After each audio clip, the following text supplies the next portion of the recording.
Buddy, I'll repeat this so that I can hear your answer.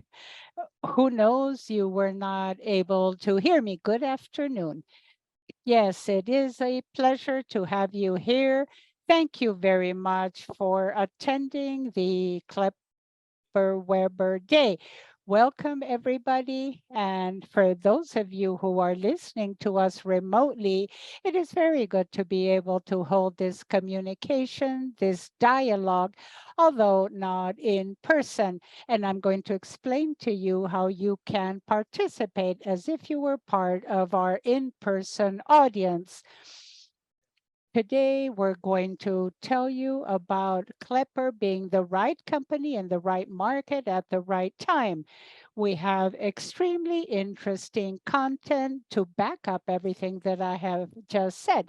Now, which will be the sequence here? We have our opening, then we're going to speak about this overall vision and the positioning of Klepper, the investment thesis with several different viewpoints to allow you for a better understanding on infrastructure, investments, the care with people, sound financial results and a balance, which are the figures. And I will give you a spoiler here. These figures are extremely interesting. They draw attention because of the fantastic growth, leverages for growth and strategy, thinking of 2025, and the main messages so that you can have a good conclusion. And finally, a conversation with questions and answers where everybody will be able to participate.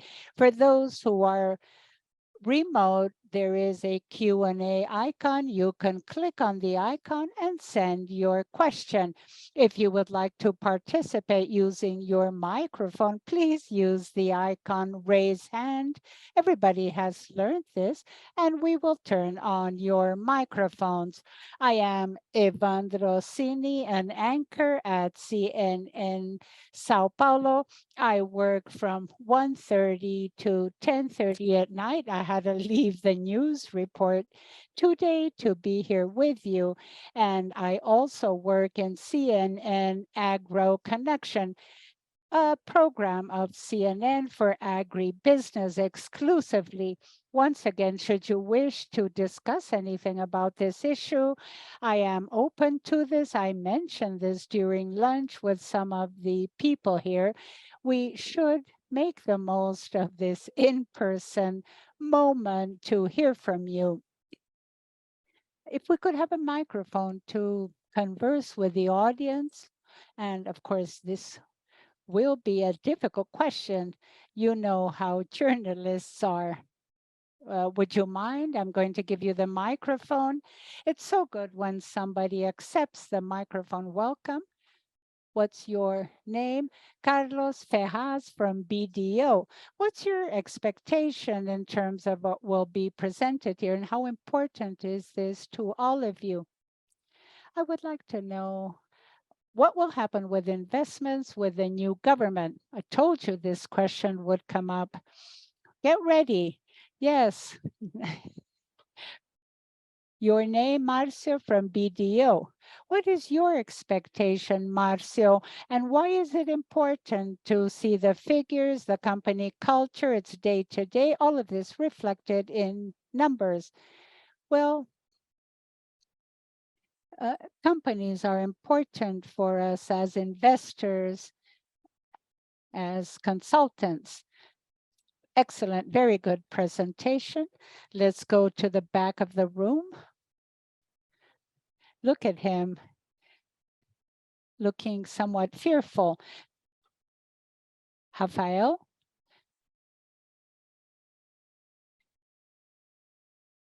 from which company? I'm from Tarkan. Very good, Rafael. The way the company works in-house, the way the company deals with people and investments, is this what you want to see in the market? A consistent result, growth? Those are the things that we truly cherish. Rafael, we will talk about this later. Well, without further ado, we're going to begin here. Of course, you are used to dealing with some words such as risks and uncertainties. These are words that you debate day after day.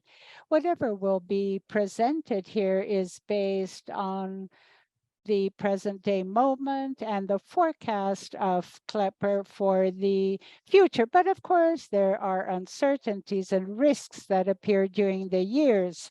So please, everything that will be presented, think of it in this context. We do hope that the expectations will materialize, that there will be over and above what is being said here, and that they will enhance the harvests that have been so good in the last few years. So let's speak about the overall vision and positioning. And for this, I would like to give the floor to Marcelo Lima, the chairman of the company. Thank you. Good afternoon.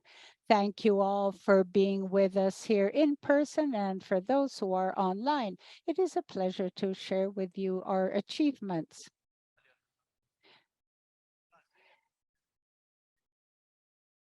It has been a year of several achievements, and this is an opportunity for investors and analysts to gain a deeper knowledge of the company and understand why we're so enthusiastic going forward. We're speaking about a year with several successes, and I would like to speak about results.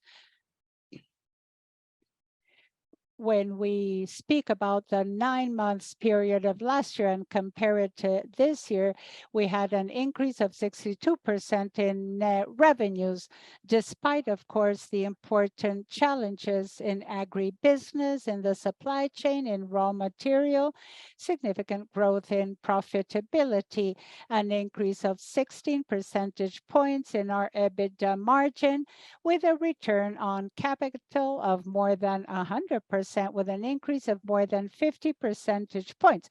Where do these results come from?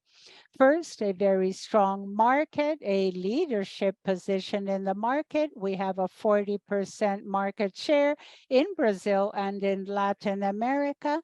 We have a foothold in 53 countries and 130 commercial agents and 7 distribution centers in Brazil.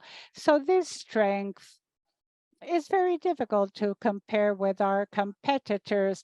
Our second competitor is a fourth of what we are. And of course, this enables us to have a very strong foothold in terms of operational capacity, a very robust infrastructure with the ability to supply storage equipment for 5 million tons of grains per year, 2 plants located strategically, one in Panambi, Rio Grande do Sul, the other in Mato Grosso, and the ability to manage 300 works simultaneously, not only delivering the product, but delivering with quality.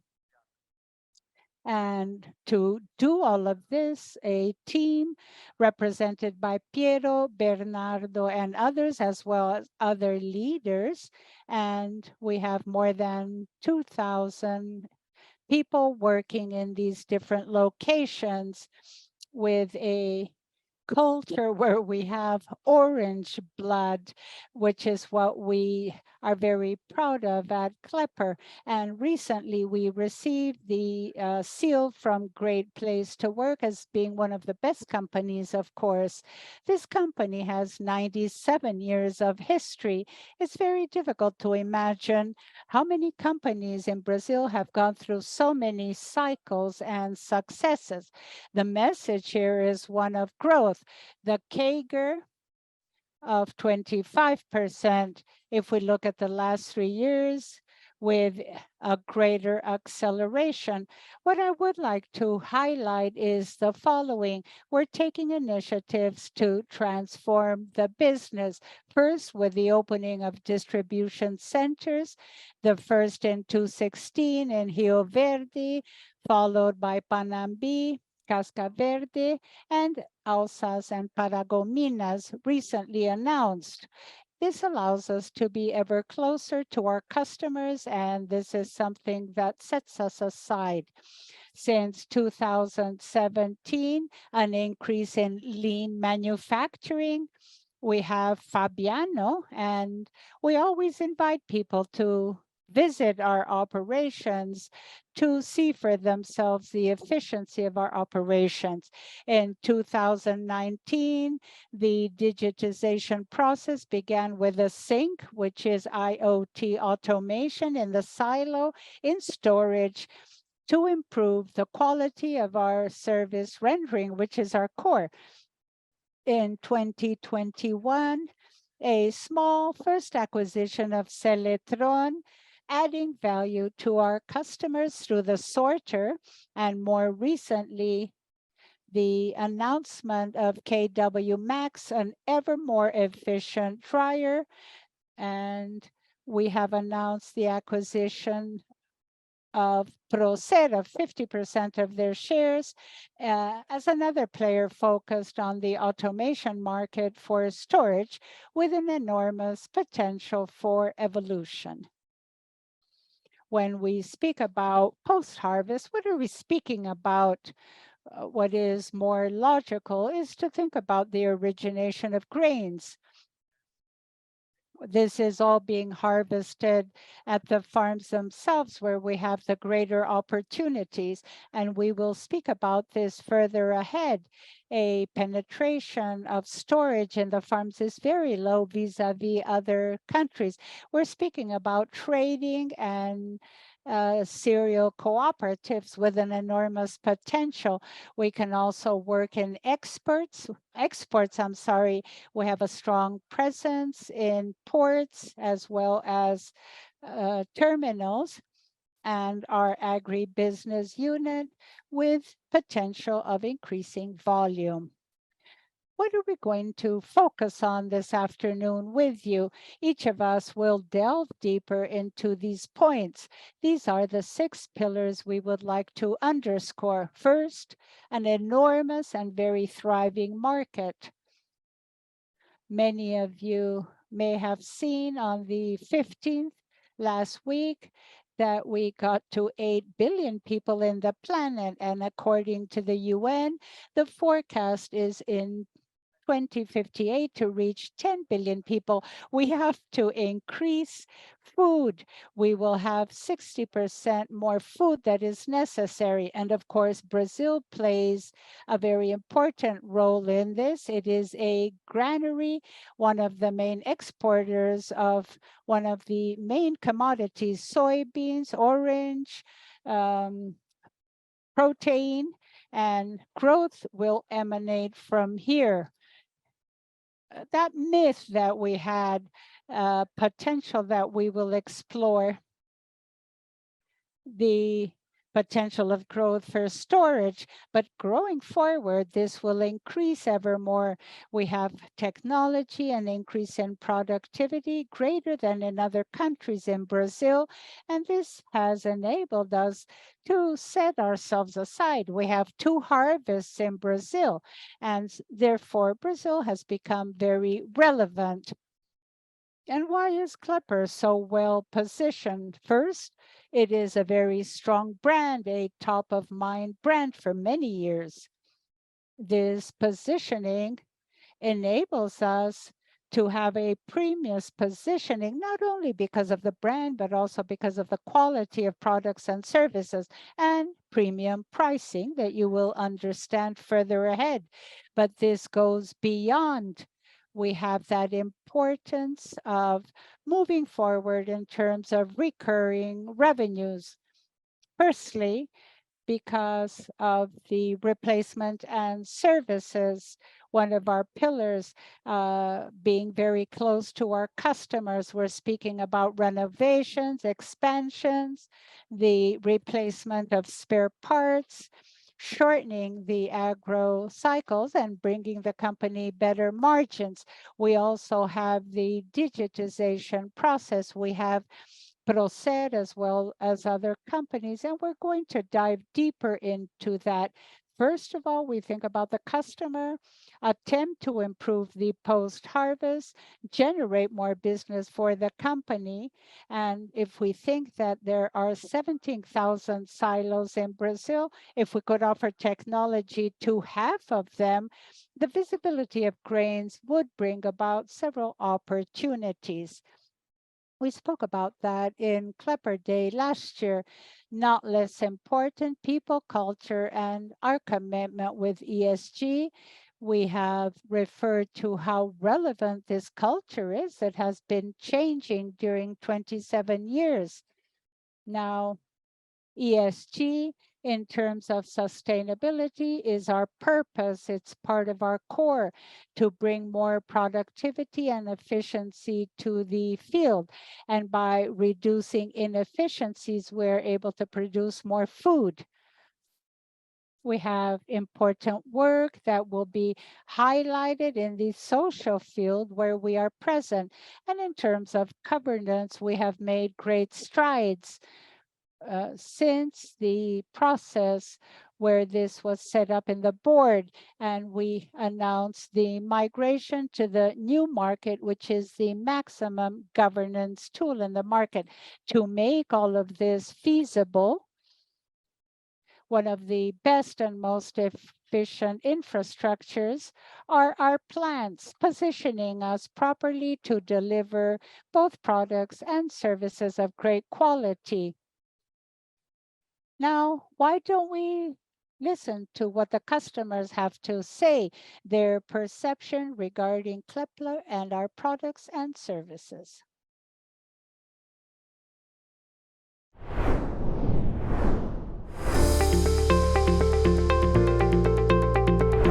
Com essa história do meu pai e do meu avô, a gente entende com toda certeza a importância que a armazenagem tem dentro da nossa propriedade. Ainda mais com o nosso negócio, que é a produção de sementes, a armazenagem é fundamental, né? Tanto a parte de secagem quanto a parte de armazenagem. Então toda essa estrutura que a gente tem hoje, não seria possível a gente ter a produção de sementes se não tivesse essa estrutura de armazenagem que a gente trabalha. Nossa empresa fez uma tomada de preços e comparativos também, mas no fundo a gente sempre queria a Kepler até pela proximidade e pela qualidade dos produtos, né? Então eu acho que a gente teve a felicidade de tomar a decisão acertada, né? E a gente está bem feliz com a obra e nos consideramos hoje grandes parceiros da Kepler, e isso tem se confirmado a cada dia, né?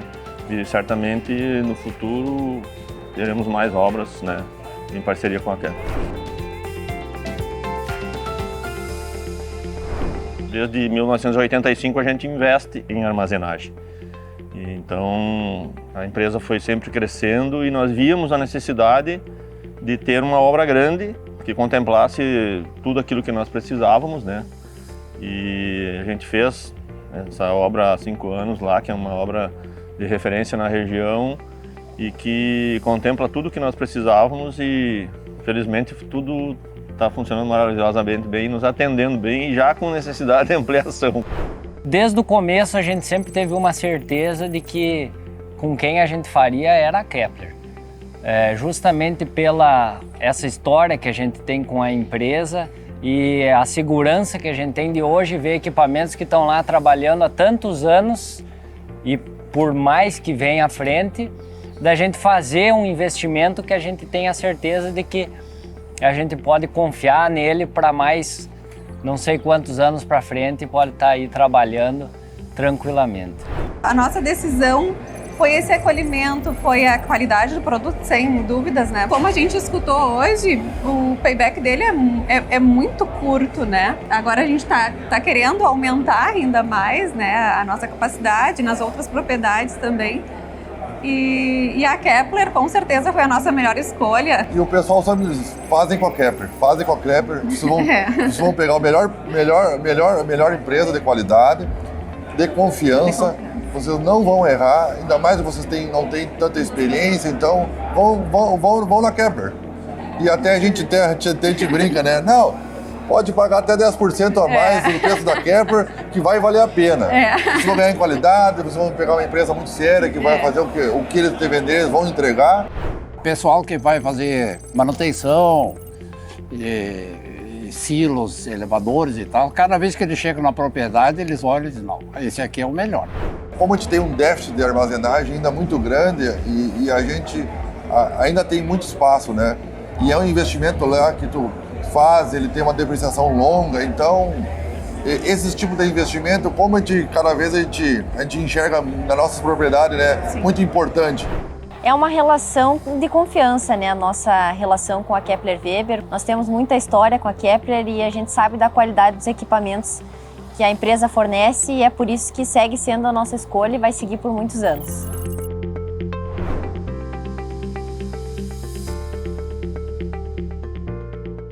Evandro, when our customers say that they pay more, that we pay more, there's nothing else to say. I'll hand it back to you, Marcelo. Marcelo will be available for Q&As. Very important aspects mentioned by our customers. You create the culture of investing in the equipment, and this goes from generation to generation, and Kepler renews the dialogue for those that take over the business. Of course, they prefer to pay 10% more because of the quality and the guarantee of the service. One of the greatest soybean growers in Mato Grosso use Kepler, and they will never stop working with them. Irineu, Mr. Irineu, there is no better service than this. This is why there is maintenance from Kepler as the main equipment in their property or in their properties that are gigantic. Now let's talk about the investment thesis. And here we have 6 different points. Here we have a giant and thriving market, the high competitiveness of the Brazilian agro-business, leadership in market and strong brand, growth of revenue, and people culture, commitment with ESG and plant infrastructure. And to talk about these subjects, starting by this gigantic and thriving market, we have Piero Abonte. Piero, welcome, Piero. You have the floor. Good afternoon to everyone. It is excellent to be with you, with everybody that is online. You saw, due to Evandro's event, we want an informal event. It is much more important than showing what we've done. What is important is the Q&A session. This is a warming up session. It is great to be here sharing our vision and our achievements. Now, Marcelo touched these points of our thesis, and now we will detail each one of them. Bernardo and I will be in charge of this. So a giant and thriving market, what is there? There is a macro thing here with a structural thing that is greater than Brazil populational growth. As Marcelo mentioned, major populational growth in the world, Asia, Africa, that China is not as big as it was in the past, but there is a great movement for the middle class in the last 10, 15 years, 500 million new Chinese going into the middle class. India also, so greater population will require more food, and this is directly connected to our supply chain. Marcel already mentioned this. 8.5 billion people in 2030. Last week, there were 8 billion. If we analyze, in addition to growth, there is a clear trend, greater urbanization, what happened in China and what happened in Brazil during the 70s. People migrate from rural areas to the urban areas. We no longer have survival agriculture. People that live in urban cities have better salaries and depend on global supply chains. So we have to supply food to this group. They make more money. And here in Brazil, here you have the protein. Here we have dairy products, swine, chicken, eggs. This is what happened in China. 500 million people eating more protein. It's a structural trend. The increase of income, consumption patterns, the 8.5 billion people, we need 35% more food and 40% more energy. Yeah, energy is important because corn, ethanol, environment, and Toyota and Volkswagen defined this as a standard from Brazil, corn ethanol for their cars. Many projects are leaving the paper and they will materialize as corn ethanol. So here we have a practical example. This is the growth of food in China. China in 10 years went from 10 millions of soy imports to 100 million imports to maintain their swine herd and to feed people. Half of this is Brazil. Brazil supplies have 40% of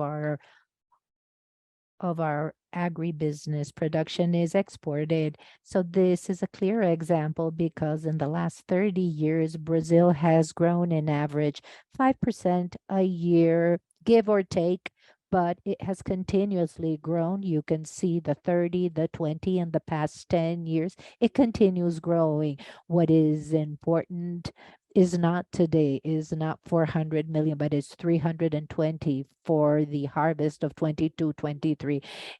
The matter is we're going to achieve 400 or 500 million tons. It's when, because, but these macro structural trends will take place and will continue existing. And here where Kepler has an important role. When you think about Kepler, you think about soy and corn, but this is connected to an export chain like port, also soy crushing, also meal, beef, wheat. Also, we will be an exporter, ethanol with corn. So yes, we are present. Sugar, the Santos port, most of the carriers of the warehouses are Kepler. So we are present in a number of chains and we've been present for a long period of time. Now at last, we will talk about the local reality globe. We have growth demand. Kepler in Brazil, what do we have in locally? During the last harvest was 280 million because of the drought in Paraná, Mato Grosso do Sul, Rio Grande do Sul. 320 million forecasted this year, but Conab forecasts 320 million. Storage capacity 180 million. We're going to 80 million to 130 million in deficit. The interesting is to convert this potential demand in sales, and this is what we're going to demonstrate throughout the day today. And now important deficit in the center west, the migration. We have a plant in the south. We are following the trail of the grain. It's important to show where the deficit is. If we see the United States, that is a reference country for Brazil, they're greater growers, they're great consumers and a great food exporter. They have one time the storage capacity. We have less. Even worse, 65% of the storage capacity of the United States is in the origin, in the properties. We only have 14%. What does this mean when we analyze the chain? First, logistic, we cannot export and ship all our harvest in 4 or 5 months. What is right is to store in the origin and gradually throughout the year, just ship our harvest because we export 40%, then greater storage capacity. With this, we need higher efficiency. It's ESG. We're talking about food safety, not only in quantities. How do you go from one harvest to the other without food? Did you see what happened with rice? There was an uptick in the price of rice because there was scarcity. So good capacity of storage enables prices to be more homogeneous. We also have the growers view because we are ESG society. We give more income to the farmer. They have a standard product and they sell when they want to sell. They are not forced to sell when they are harvesting. So they're the owners of their time and they can gain here a lot. So we have to remind something here. Food demand growing, more protein being consumed, because there's people with higher income. Corn and soybean is what's part of chicken that all of us eat. And here in Brazil, we have storage deficit. This is a market that will continue in the upcoming 20 years. This is the foundation. Now let's explore the Brazilian market so that we can push forward. Something that draws my attention today, we have 76 million tons that are not stored because right now, and this is going to go up to 132 million tons or over 100 next year. So what's happening here? You know what, it's a buzz, you know, so go to Google, lack of storage. You can see the videos that appear. People are putting corn, they are harvesting corn and soybean. In Mato Grosso do Sul, there are places that have mountains of soybean and corn in the open because they have no way to store them. So you have to send them to the ports. So there is an efficiency in the global Brazilian system. And this is the great Brazilian engine. And here we understand why Kepler is in the right market at the right time. Now to talk about high competitiveness of the Brazilian agribusiness, we have Bernardo Nogueira, that is the commercial director. I would like to thank Piero that will come back in a while. Bernardo, it's a pleasure to have you here. Well, I'm very happy to be here. And everybody says that there are two certainties in life. Now Piero showed the third certainty, that is a increase in protein demand, and 4, because Brazil will be the main player to supply food throughout the world. Now, when we see the map and we see each region of the world outstands in a certain place, Brazil, because of its capacity of producing food, and our productivity was 2.1 times greater than the rest of the world. And if we see other major food supplier, that is the US, it grew below demand. So we are growing 6 times more than the United States. And it's interesting here to see the history.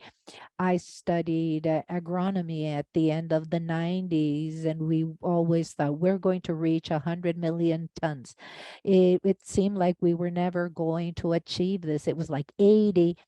And I would like to share with you what happened around the beginning of the 2000s that enabled this growth, and that enabled to think that in 10 years we will talk about 600 million tons in Brazil. What really happened here in the beginning of the 2000s, and that allowed the sustainable growth in our agribusiness?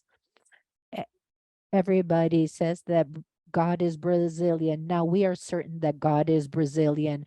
Brazil until the beginning of 2000s had 15 million hectares of soy, and the same in soybean and corn. Like in US, we had only one crop. We have 150 days of soybean crop, and this occupied the entire rainy season. Now the farmers wanted lower terms, the seed companies started developing themselves in Paraná and other regions, and they expanded throughout Brazil. What is a reality now? We have a soy crop with a cycle of with less than 100 days. This is the Brazilian miracle. This is why we're more competitive in agribusiness. We have a crop of 100 days, and now we have a second crop, within the same territory employee. We have a second corn crop leveraging the rain season. Now, this phenomena is the only phenomena in Brazil when we talk about the Brazilian agribusiness. This is what differentiates ourselves from the rest. Russia, Ukraine, Canada will never have this because they have a strong winter. So here we prove that God is Brazilian, and any consequence of this, when we see in details here the corn production, well, there are people that are older. We used to call this second corn crop, it would be the in-between crop. So this would be the safrinha, actually. It was 10% of the total crop. It was small, low risk. Now, when we see the situation here where we can sow corn in January, now it's a second crop. We produce 5 times more corn in the second crop than in the first crop. And what does this mean? How do we translate when we recycle the rainy season, when we recycle the soil in the property? We already produce corn in the second crop than the entire European Union altogether. So all these European countries produce less than what we produce during our second crop. And also agronomically speaking, soy, that when it's sowed after corn, it's much better. So there's great interaction here. So which are the 3 major consequences of this phenomenon? And we already pointed out number 1, that is a giant production. We are growing at Chinese rates here. Our business is growing at 6% a year consistently, and it's an abundant market. We need storage in the property. Piero talked about agribusiness. We have corn ethanol. One of the greatest plants in the world of corn ethanol is being developed in Brazil, and we are participating in this. We just delivered one in Dourados.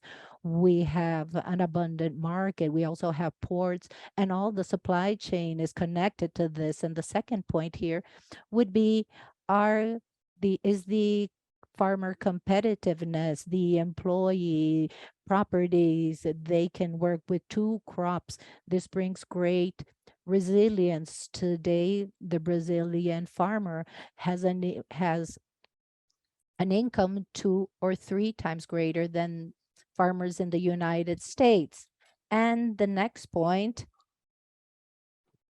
is a growth at the speed, at the power of machines. And our business, of course, was not different. Now, what happens when you have 2 crops?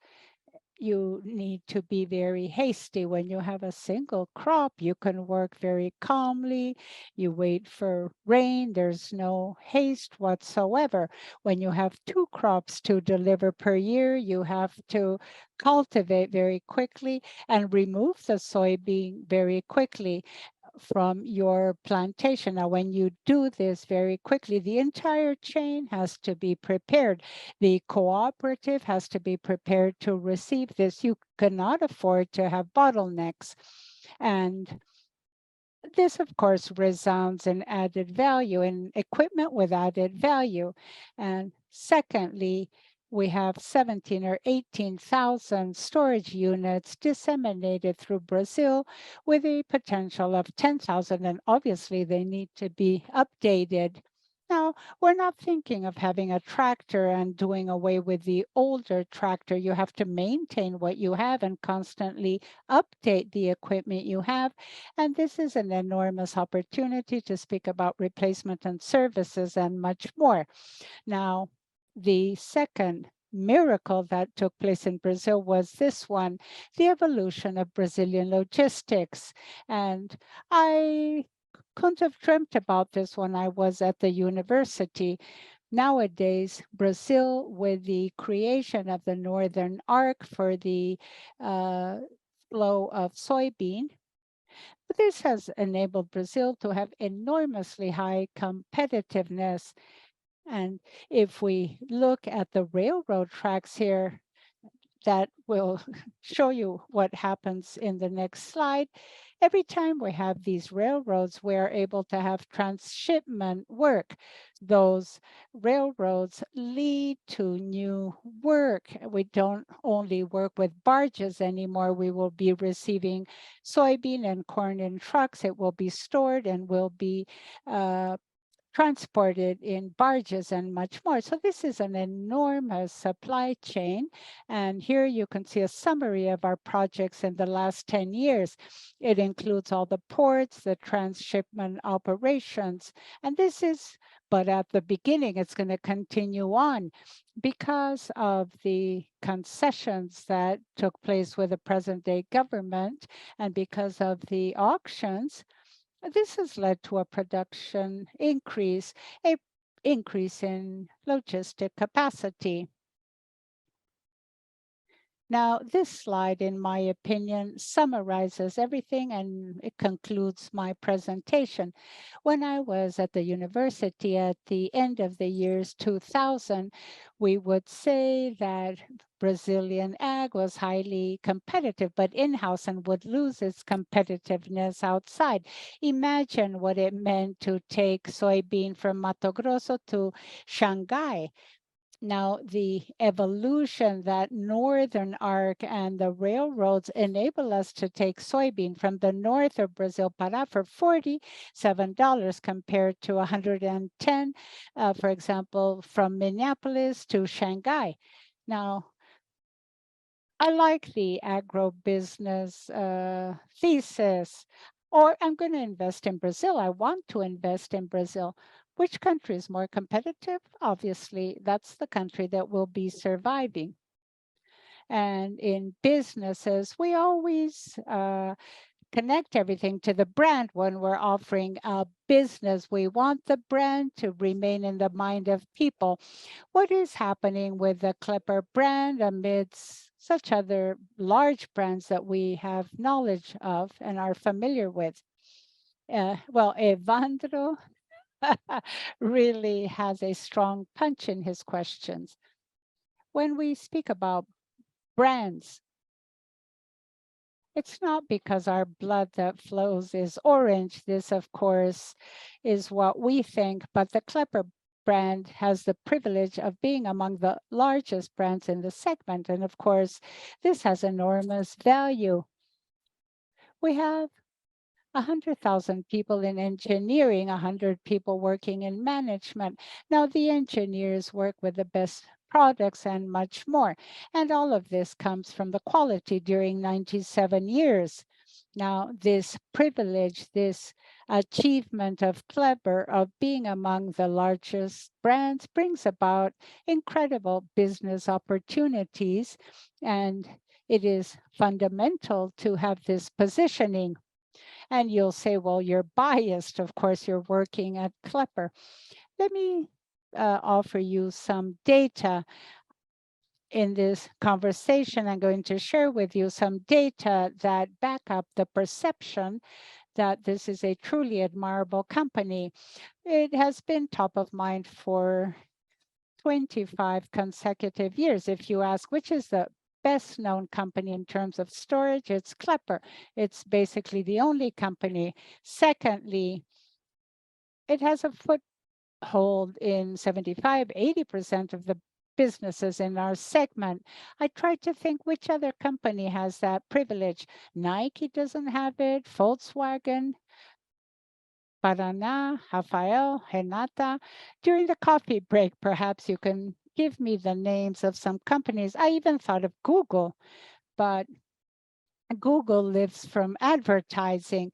Now, this privilege of having 75 to 80% of the businesses mapped.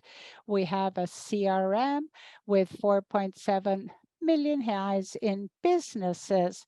This is a privilege that enables us to have a highly differentiated position. Now, besides the products, which are one of our strengths, and engineering, we have this foothold in the field. We have the presence to speak about our works here. These are lands for farming. The average ticket is from 5 to 10 million Brazilian reais. And our representative, our employee that speaks to the customers has to have a very good understanding of the raw material, the inputs that the customers need.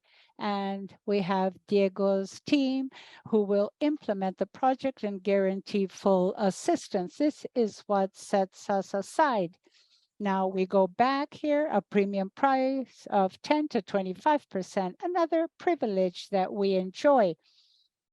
It's a premium price that is equivalent to opportunities. You have heard the customers speaking. In December, we received Otolongo, a very significant customer from the region of Bahia.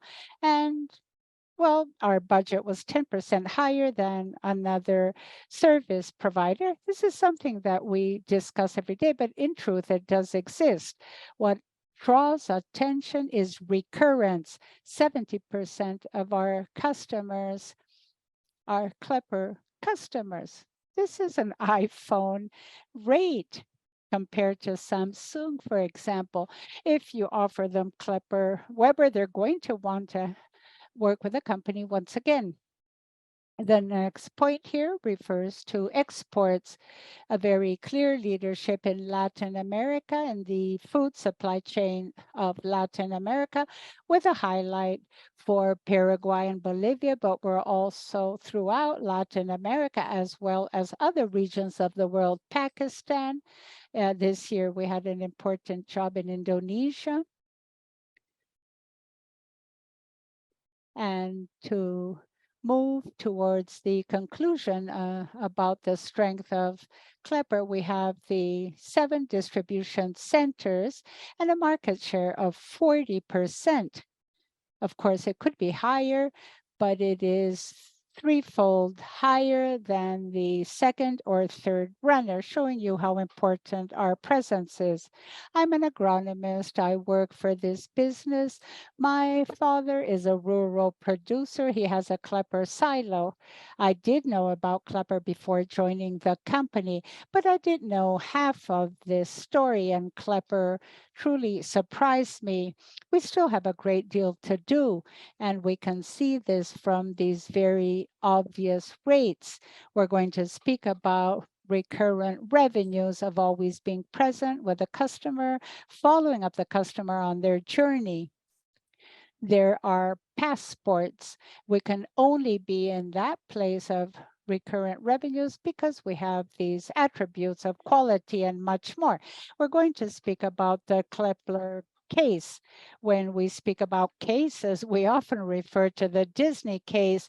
This is such a well-known company that absorbs, involves its customer in different segments. And this is what Klepper would like to do as well. And Bernardo will explain why we're using the Disney case as a comparison for the Klepper case. Well, I would like to share with you a very short story. I have 8 minutes, I believe. Very quickly, let me share a story. My father is a farmer who never went to the beach, never flew on airplanes. Our vacations were on the farm. Heavy conscious. Last week, he said, I'm going to take my 3 kids to Disney. Off we went to Disney. Personally, I did not enjoy it. I will never go back there. Perhaps it was the most expensive trip of my life, but 2 things drew my attention. First, their efficiency. It's out of this world. A quick example, the bathrooms, there are more than 1,000 bathrooms. Nobody has mirrors so that you don't waste time while you're washing your hands. They want you out as soon as possible.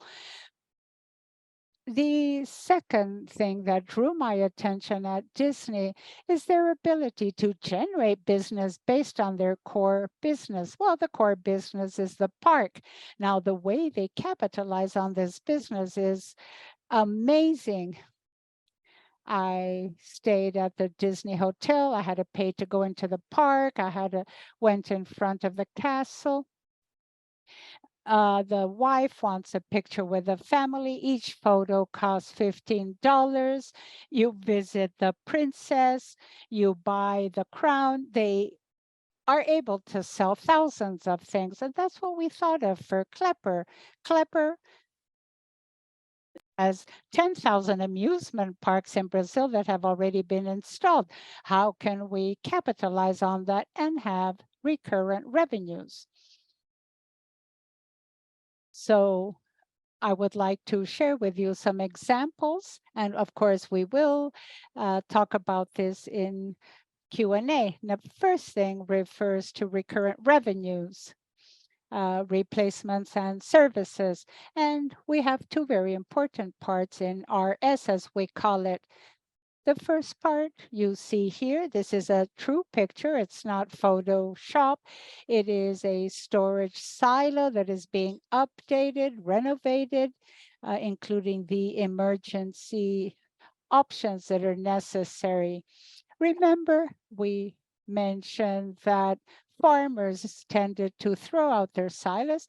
We try to streamline them, and half of our business comes from this remodeling that we work with.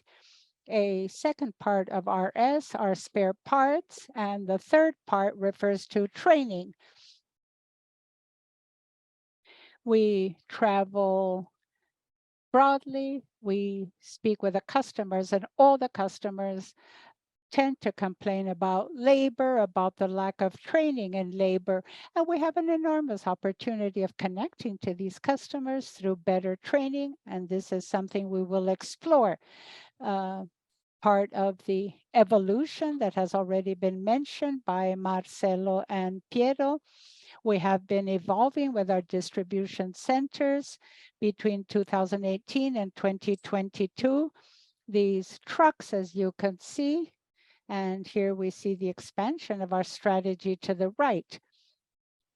Now you are in Pará, in the north of Mato Grosso. There's a problem at your unit. You end up having a queue of trucks and you need a spare part. You can't afford to wait. The spare part has to get there in 24 or less than 48 hours. Secondly, if you fulfill that demand for labor, besides the distribution center of Klepper Weber, we're also going to have Klepper Weber development centers, training centers with schedules, with agendas, where you can bring in your employees so that they can be properly trained in terms of how to preserve grains and store them in these silos that are quite expensive. We want everything to be well operated. And this is what we call an assisted operation. Now, this strategy has been making strides, and Klepper is the only company for storage in Brazil where we can invoice directly from the plant to the customer because of our infrastructure. And this takes us back to the premium price. This is what sustains our premium price. And of course, everybody can copy a dryer, but not this. A last point, the farmer that is in Maranhão in the north of Tocantins or Mato Grosso, he can decide on the truck if it's going to be a Toyota or another brand. Well, he'll tend to choose from the closest dealer, and we want to be very close to also be selected.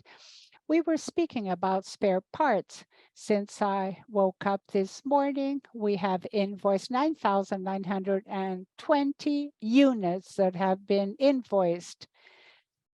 Some going from 435 reais to 4 million. When we are faced with this universe that is very different from what we do every day, we have to be aware that we need to reduce our sales cost. We began working with e-commerce in 2022 to become ever more efficient with our resources, to give the customers what they want. We have sold a small silo to a customer in Rondônia. He paid us remotely through PIX, and it's more efficient to offer the customer what they want. And of course, it allows us to have that presence. My last slide here to speak about recurrent revenues, of course, is based on loyalty. Enormous opportunities for growth here. We have IoT, began in 2019. We have developed this.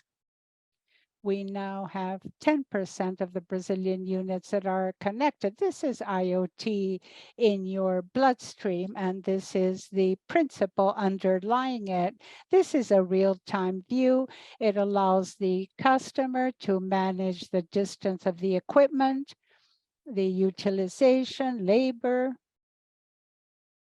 And I have brought you 4 examples of how we're going to monetize everything through IoT. And we have already begun this. We can help the customer to preserve the grain.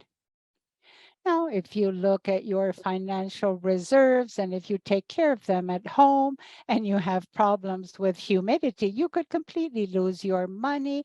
If the humidity increases too much, you will have temperature problems. So the great concern is in the preservation of the grains, and along with IoT, we can assist customers to reduce losses. The second example is a car panel. Once we have IoT, we are able to see that we have run a kilometer, or we know how many tons and hours that each machine has operated, and this helps us forecast maintenance. With artificial intelligence, I can forecast a need for maintenance and offer a value to the customer when they're going to have to renew, if there's a problem with a bearing.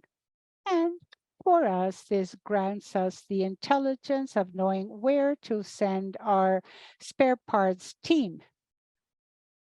I'm sure everybody is familiar with Ceres Agrícola that has our IoT at their units. In 2022, we signed an exclusivity contract for the supply of spare parts. They have 24 farms spread throughout Brazil, and one of the employees at the farm needed an original spare part. This is already part of our forecast, and of course it has created a great deal of facility for them. The next step will be to use IoT to connect to this, and we no longer will have to wait for somebody to go there and carry out an inspection. The IoT will offer us this information at the right time and according to what the customer selects. So the sale of spare parts can become a very interesting business. What we mentioned last year, once we have all of this data, we are a great power in the production of food. We already have data, quantity, and quality. There's a clear monetization here. But we can also decrease friction and make the chain easier. We can offer real-time information on quantity, quality, and offer that information to the customer through our data. And finally, the creation of capacity, the building of capacity. Well, we have several systems collecting information and delivering to us what we are interested in. Now, if we have a better visibility of what is happening in the property, we can work better. If of the 1,000 units that we're managing, we have 50 with problems, we will be able to expand capacity very easily. Now, to conclude this, We see the market potential that is growing, an extremely strong brand, an incredible business that is Klepper. And by bringing up this new potential, we have very interesting growth avenues. Bernardo, thank you. At the end, Bernardo will be with us for the Q&A session.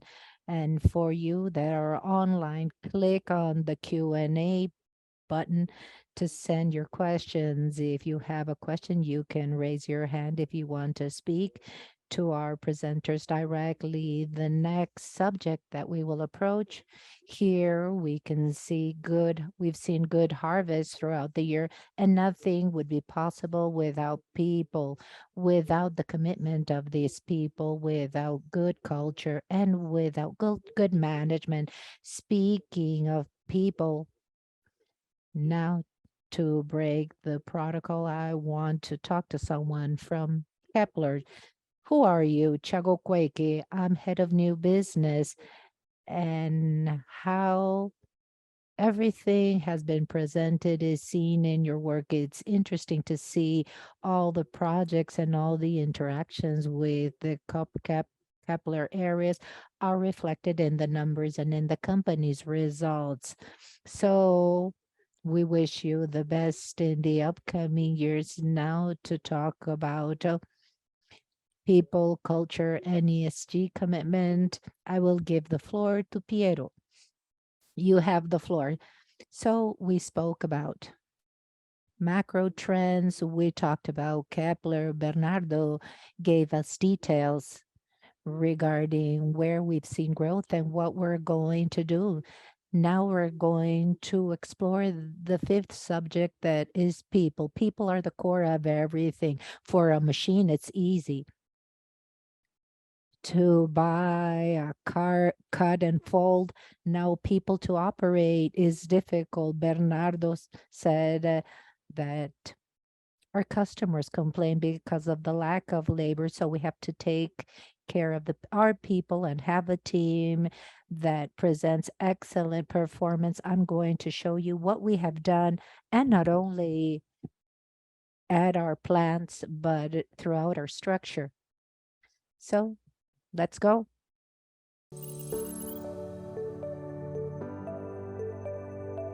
Temos o propósito de cuidar da vida, protegendo o que vem da terra com soluções em pós-colheita. Esse propósito é o que move e engaja todos os nossos colaboradores aqui na Kepler Weber. O setor da armazenagem está atrelado ao forte crescimento da demanda global de alimentos. Através das soluções Kepler Weber, garantimos a segurança alimentar. Estamos em 7 das 10 grandes cadeias do agronegócio. Sobre o modelo de gestão, destaco o sistema de gestão integrado, que trata das questões relacionadas à qualidade, ao meio ambiente, à saúde e à segurança. Essa é a nossa política número 1 da Kepler Weber, aprovada pela alta administração da companhia. Cuidar da vida também é fortalecido pelas nossas certificações.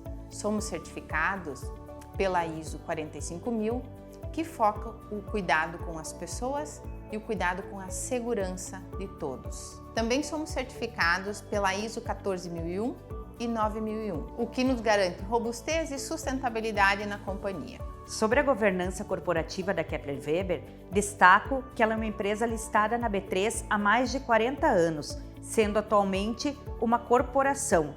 Não possui controle definido e há anos não tem acionista controlador. É uma excelente opção para quem quer atrelar o seu investimento ao setor do agronegócio. Na sua estrutura de governança, a Kepler possui um conselho de administração formado por 8 membros. Também temos separação total entre as funções do diretor-presidente e do presidente do conselho de administração. Nenhum conselheiro possui posição executiva na companhia. E temos também diversos comitês que assessoram o conselho de administração na tomada de decisão. Dentre eles, cito o Comitê Estratégico de Compliance e Governança, formado por conselheiros de administração, o Comitê Disciplinar, o Comitê Executivo, o Comitê de Integridade e o Comitê de Privacidade, que trata das questões relacionadas à Lei Geral de Proteção de Dados. A Kepler Weber foi certificada pela GPTW, pesquisa realizada com os nossos colaboradores e a avaliação das nossas práticas de gestão, o que nos trouxe com muito orgulho essa certificação. Estamos entre as 20 melhores empresas para se trabalhar, motivo de muito orgulho, muito trabalho e dedicação de todo o time Kepler Weber. A continuidade, a robustez e a sustentabilidade do negócio da Kepler passam pelas práticas ESG, que visam um mundo sustentável e uma sociedade mais igualitária. E mais do que números, cuidar da vida e cuidar do que vem da terra está no meu DNA. E há 18 anos, junto com a Kepler, estou nessa caminhada. Juntos, nós reduzimos o problema alimentar do mundo e levamos comida à mesa das pessoas. Não há nada maior que isso. Aqui acreditamos nas pessoas e potencializamos os talentos. É o que nos torna uma empresa premium, de sucesso e com excelentes resultados.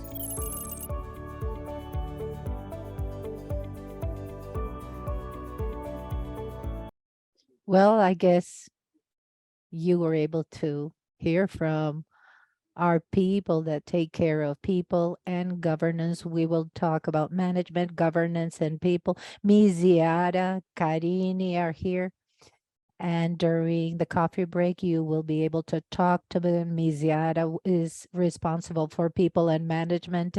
And then we have Miziara is in charge of legal ESG, and they will be able to present these facts to you. Now let's start talking about governance, and we will talk about our shareholding structure. As we've said, we're a corporation. Our biggest shareholder has 19%. Then Heller Family 11 and Tarpenton, we have no controlling shareholders, and this is what gives sustainability to our company. Now, speaking a bit about our board of directors, Karini already explained our governance, how the committees work, the different agencies. For example, we are going to buy Prozero. The strategic committee is helping us, the financial committee. Also, when we created our fund, and here it's important to remember that we are in a process to re-elect our board in March during our next General Assembly. And we are being supported by an important governance company. Sandra Guerra is here in the audience. She is helping us throughout this process in order to build a more and more sustainable company with good governance. In April of 2023, we will elect the board of directors for the upcoming 2 years. So we're providing a sustainability horizon for the upcoming 2 years. This shows the concern of the board and the executive to build a sustainable company. This is important. It's important to have good businesses, as we've shown, but we have to give continuity to them. Here we have 8 board members and the different committees. I believe that this has already been mentioned. Now here we have our executive team. That is the first level of executives that we have. I would like to share that we invoice 2 billion, but this is a simple company that is based on our business. We have 4 levels in our organization. Here we have the executive committee, then we have managers, we have coordinators, and at last the operating level, that would be sales. These would be sales manager, business managers, that would be our sales rep or the rep that and all that are in the shop floor. We have a very close structure, highly connected to the business. And this is a diverse executive team with different backgrounds, different times in the company. Bernardo has been 1 year, Paulo 2 years. We have Fabiano that has been here for 20-something years. He started here when he was very young. He was here when he was 14, right? So during the coffee break, you will be able to talk to them. It is diverse, but we are united. We've worked in unison during the past years. We have a robust committee focused on our business. So we are very close and we try to do the best for this company. Now, ESG. It is important to start talking about ESG. ESG is in Kepler's DNA. We always talk about care with life, food, grains, and also our people that are directly connected to our business. The food safety, I already mentioned this. It is directly connected to the public. We have an integrated management system, and we have a plan to put under our umbrella all the ESG initiatives. We're properly positioned, but we do want to make progress with a good plan.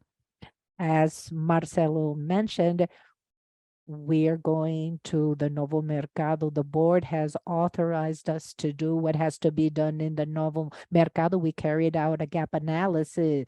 The gap between our governance and what you need in the Novo Mercado is small, but this is a stamp to attract international investors, because without this seal, they can't invest in our company. ESG is also important. Karina is placing all the initiatives under the same umbrella. Here we have some examples. So 60% of electric power consumption comes from renewable sources. This is a long-term contract that we have. Okay, we're looking for economy of steel. 50% of our CPV is steel. We've worked to reduce scrap, which is an item that is inherent to the process. The lower scrap, lower cost we will see, and we will have lower CO2 emissions. And steel is a CO2 emission, and we have to work in our chain to reduce this emission. We are in the chain of sustainable agriculture, always concerned with innovation, with digital products, and making progress. Here, there are two examples connected to ESG. Our dryer, the head is better thermal and electric efficiency. Of course, our customers value a lower operational cost, but this also has lower impact on the environment. In the future, they will include this in their ESG reports. Another slide would be here. Here we have a sweeping machine that operates inside the silo to sweep. This people had to go in, which was danger. With this new sweeper, nobody has to go inside the silo to clean it. And with this, we increase the safety level when we think about the 17,000 plants. This is important. Our IRSV area wants to sell these devices. So there is a strong appeal with ESG, but it's also connected to the business. And I believe that ESG is extremely important in order to have a fairer society, to participate in communities. We participate in the two communities where we're present, Panambi and Campo Grande, but ESG is an excellent tool for the company's management so that they can manage risk. We need to see the risks, that is the sustainability. So if we have a severe environmental problem, the continuity of our business is at risk. So within this umbrella, we must work with risk management that is also connected to the investor governance. No investor wants to be surprised by a severe problem in the company. This is why we consider risk management and governance. Now, here we will outline the main achievements of this year. I'm not going to talk about all of them. Well, we are certified by the Great Place to Work in Rio Grande do Sul. We're amongst the 20 best companies to work for. This attracts excellent labor. We have worked with the 3 managerial levels, and to develop these 3 levels, you saw in the video. No. You'll see it in the next video. Kepler Lab, we united innovation in a specific area in our company, and we have product innovation and the digital area, creating an innovation environment. Proserve, we are undergoing due diligence, the agro fund that we launched, also the launching of new products, the consolidation of Seletron. We talked, was a first important acquisitions. We're working with many acquisition.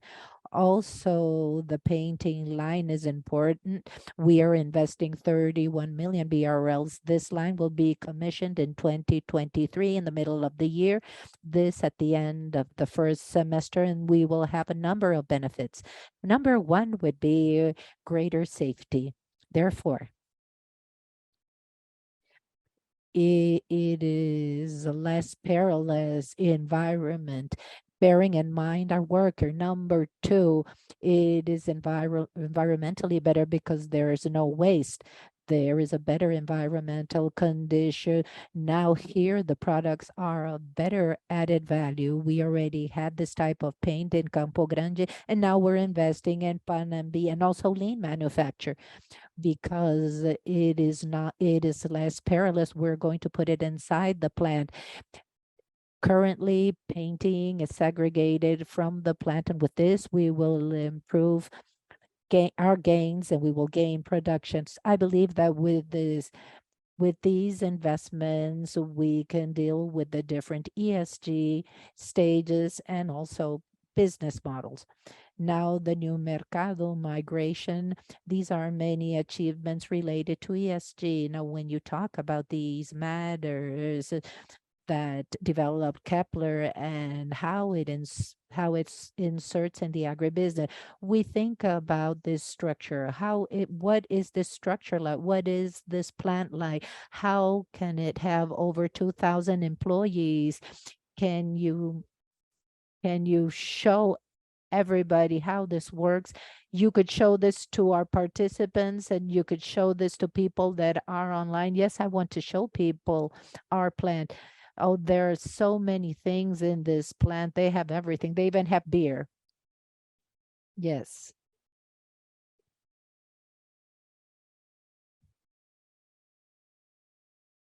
So I will talk about the plant and the infrastructure. As Evandro just mentioned, here we have two plants.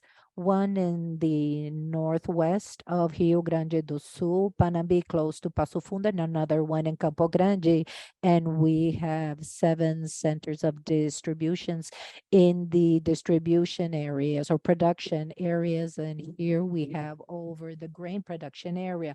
Now I would like you to invite you to this quick journey in our plants, and then I will make some subsequent comments.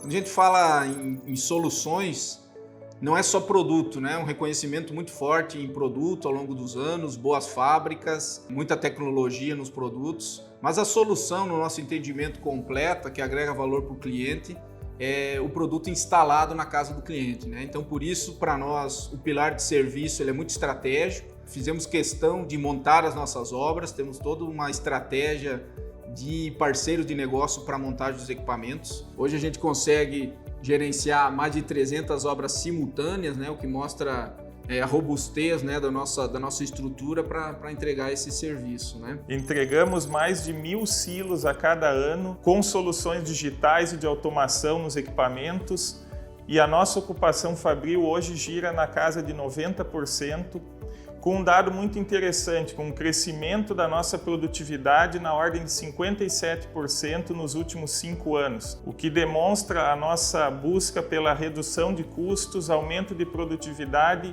e a busca da excelência em tudo que fizemos. Possuímos 2 fábricas estrategicamente posicionadas e tecnologicamente adequadas, com capacidade de produzir equipamentos para armazenar mais de 5 milhões de toneladas de grãos anualmente. Dentro do pilar de serviço, outra modalidade que a gente lançou, né, esse ano foi o que a gente chama de entrega 360, que é uma modalidade onde o cliente nos confia toda a construção do empreendimento, do início ao final, ou seja, toda a gestão de todas as disciplinas da obra, civil, mecânica, elétrica e outros equipamentos que tiverem, né? O pilar de serviço ele é tão estratégico que no passado, em alguns anos atrás, foi lançado um dos negócios que a gente chama de reposição e serviço, né? Isso conecta também com o pilar de serviço, né? Que depois da obra entregue, a manutenção e a operação da unidade também é uma necessidade do mercado e a gente quer estar junto, né, com os clientes após a entrega da unidade através da área de reposição e serviços, né?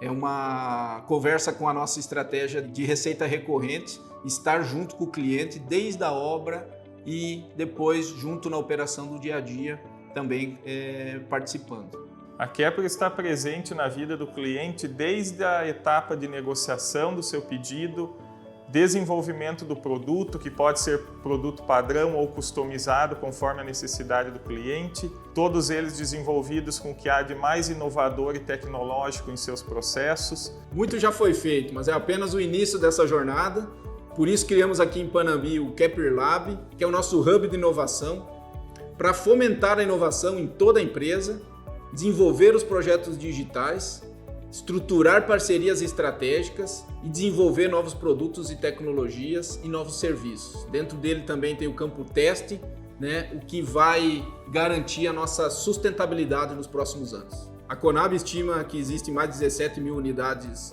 no Brasil e a nossa visão é que a gente consiga conectar 50% delas nos próximos anos.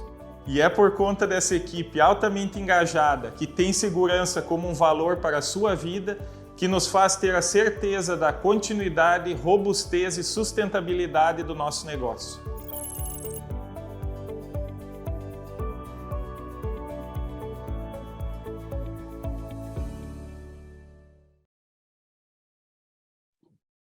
Well, you had the opportunity of looking at Diego, who is responsible for the project implementation and digital services, and Fabiano, responsible for industrial plants and product engineering. When we speak about assembly services, we produce capital goods. We produce storage plants, post-harvest, and around all of this, we can have a large variety of businesses, monetization, services that are coupled to this. And an important part is the project implementation. Why? Because rural producers are not specialists in building plants, they're specialists in crops, and we have to make their life easier. 80% of our work is managed by ourselves. We are responsible for the assembly. In practice, rural growers want plants that are operational. They don't want pieces. The dryer has to be assembled and operate. So we set up this cycle. We work on the startup. We offer the training, and we want to transform our distribution centers into Kepler Excellence Centers where we can work with the qualification of labor. And we do have a process to offer an extended warranty for the customers. So we continue on through in the entire journey of the customer, making their lives easier and following up on them during their entire journey. This is a bit of what you saw here, and we also work with innovative products. The quality of Kepler is recognized because of the reliability and innovation. Here, a very quick summary of the strategy that has been our North Star. First, the products. We produce capital goods. So the quality is very important and we are acknowledged for it. The reliability of the equipment is important so that it can operate properly during the harvest. It is in standstill for some time, but once the harvest begins, the machine has to operate. And innovation, you can see that in the past, we created a very robust portfolio of products, and we continue to work with innovation. The SW Max is an example. We're working on cleaning machines as well as digitation, which is also innovative, and this extends to services. That price premium offered by the customer and Bernardo is something that we built in the past and that continues on. We have to continue working with innovation and differentiation to be one step ahead of competition. We also have another pillar, which are the services and support in the customer's journey. Now, what does it mean to have support in the customer's journey? Spare parts, technical assistance, digitization, helping the customer in preserving the grain, the maintenance of equipment. All of these are services that the customers pay very willingly because this will translate into better profitability and greater efficiency in their business. We're working business to business. We offer products and services to help them gain. And finally, relationship, of course. Agriculture is all about people. In the first video that we shared with you, you saw the grandparent, the father, and the grandchildren, and this goes from hand to hand. This is what happens in the cooperatives in Paraná. The president there has been in his position for 20 years. He's there and will be there for some time. So the relationship component is very important in our business. Presence and proximity to the customer. Next week with Bernardo, we're going to go on a tour in Paraná to speak to our cooperatives, our customers, and this is a very recurrent activity. We went to Mato Grosso with the executive team to visit Futuro. And of course, all of this is very important to continue building Kepler's reputation. And all of this is permeating the presentation that you have seen. Piero, thank you very much. We will be talking again. For those who are watching us remotely, if you wish to send questions, please click on the Q&A icon. We will open up space for questions and answers. Very well, we've heard about the structure, the governance, the way that the company deals with its employees, investments foreseen in coming years. We're now going to hear about the numbers. Paulo Polezi, who is the CFO of Kepler. Paulo, you have the floor. I have already said that the figures are truly very good. A good afternoon to all of you. For those who are at home, thank you for being with us. It's good to see a full audience, and I would like to help the employees and the team that has helped us. Nothing better than to see the company figures as a crowning to this trajectory already shared with you through Piero, Paulo, and others. I'm going to share with you our balance and the part that is of interest to you. I chose this slide. Marcelo at the beginning showed you 7 years to speak about recent events. What truly draws attention is not the CAGR 14%, which is an excellent figure for 7 years. Few companies have this consistency. What does draw attention is this here, the height of this bar. This is Kepler in the last 3 years that has gone into a completely new level. The size of the operation, the size of the invoicing allows us to be in a very competitive position with scale, with governance and structure. In 10 years, therefore, all of this has become very relevant. Evandro mentioned that we began with 400 million up to present. Well, the first time I saw these figures, I said, no, we're speaking about million, 422 million in 2011 until September of 2022. This gets to 1,730,000. This trajectory has been very gratifying and it crowns the company's strategy. We're building very important avenues of 97 years of history. Now, very shortly, I would like to present this slide. The 5 segments that the company offers to customers. Post-harvest, our flagship, where historically we have the greatest percentage of invoicing, 70% approximately. The company has followed on rural producers, expansion of the business, and as Piero has shown us, this enables us to work very closely with the growers.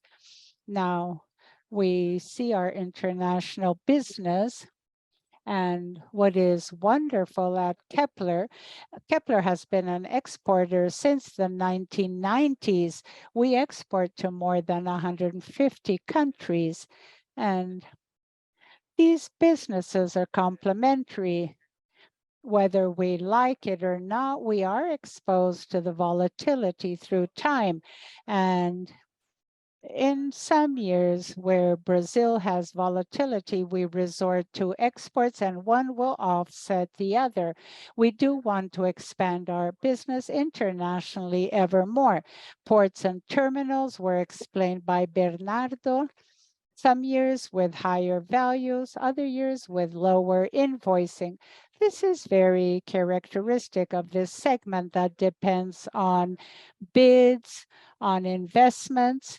And what I would like to draw your attention to, we don't have very high figures here compared to post-harvest. The picture might not be interesting, but the pipeline is excellent.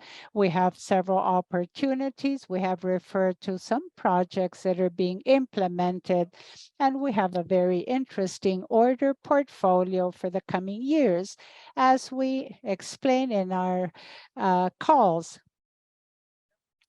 Agri-industry, it's the backbone of post-harvest. In the last year, with the arrival of Bernardo, we have focused more on this area, on engineering, greater proximity to customers. We have great players with different demands, and we through this strategy have captured an additional 150 million in the last 3 months, and we want to continue working in this, bringing more customers from post-harvest to offer differentiated service and have further growth opportunities.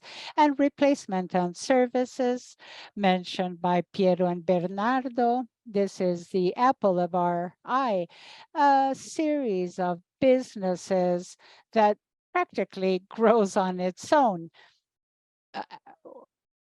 The more we focus on it, the more it grows, and it offers us what we seek to decrease the volatility of our business, the recurrent revenues and more stable margins. This is a unit that will continue to grow with strong potential, and we're going to help the commercial area to speed up the growth.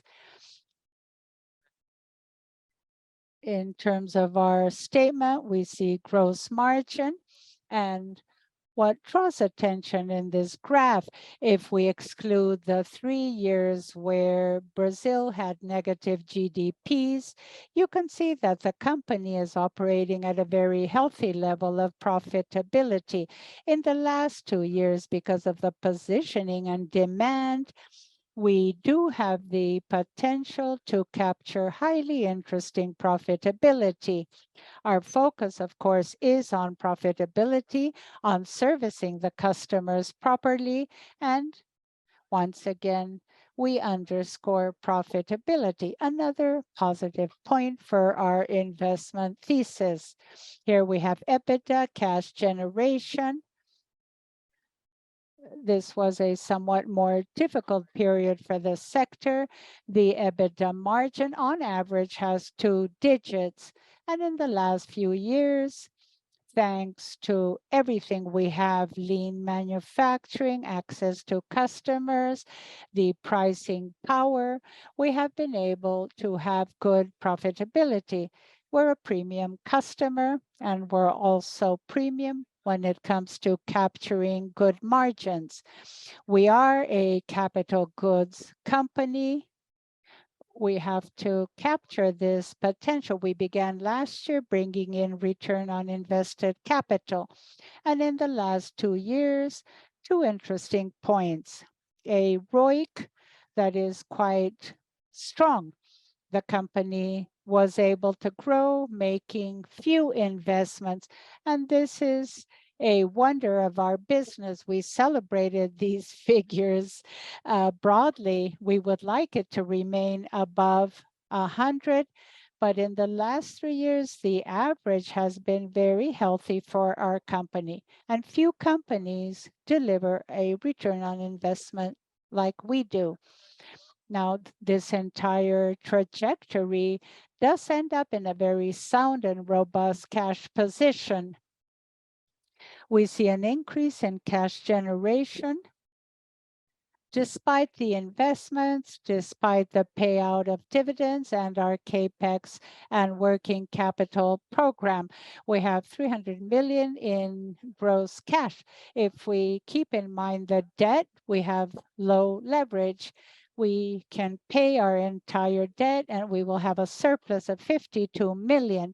We manage this balance very carefully. Another interesting point is our working capital. We do need working capital to maintain our services to customers, but our business allows the customer's financial flow to fund our operation. In 2020, we were faced with very strong demand because of the pandemic.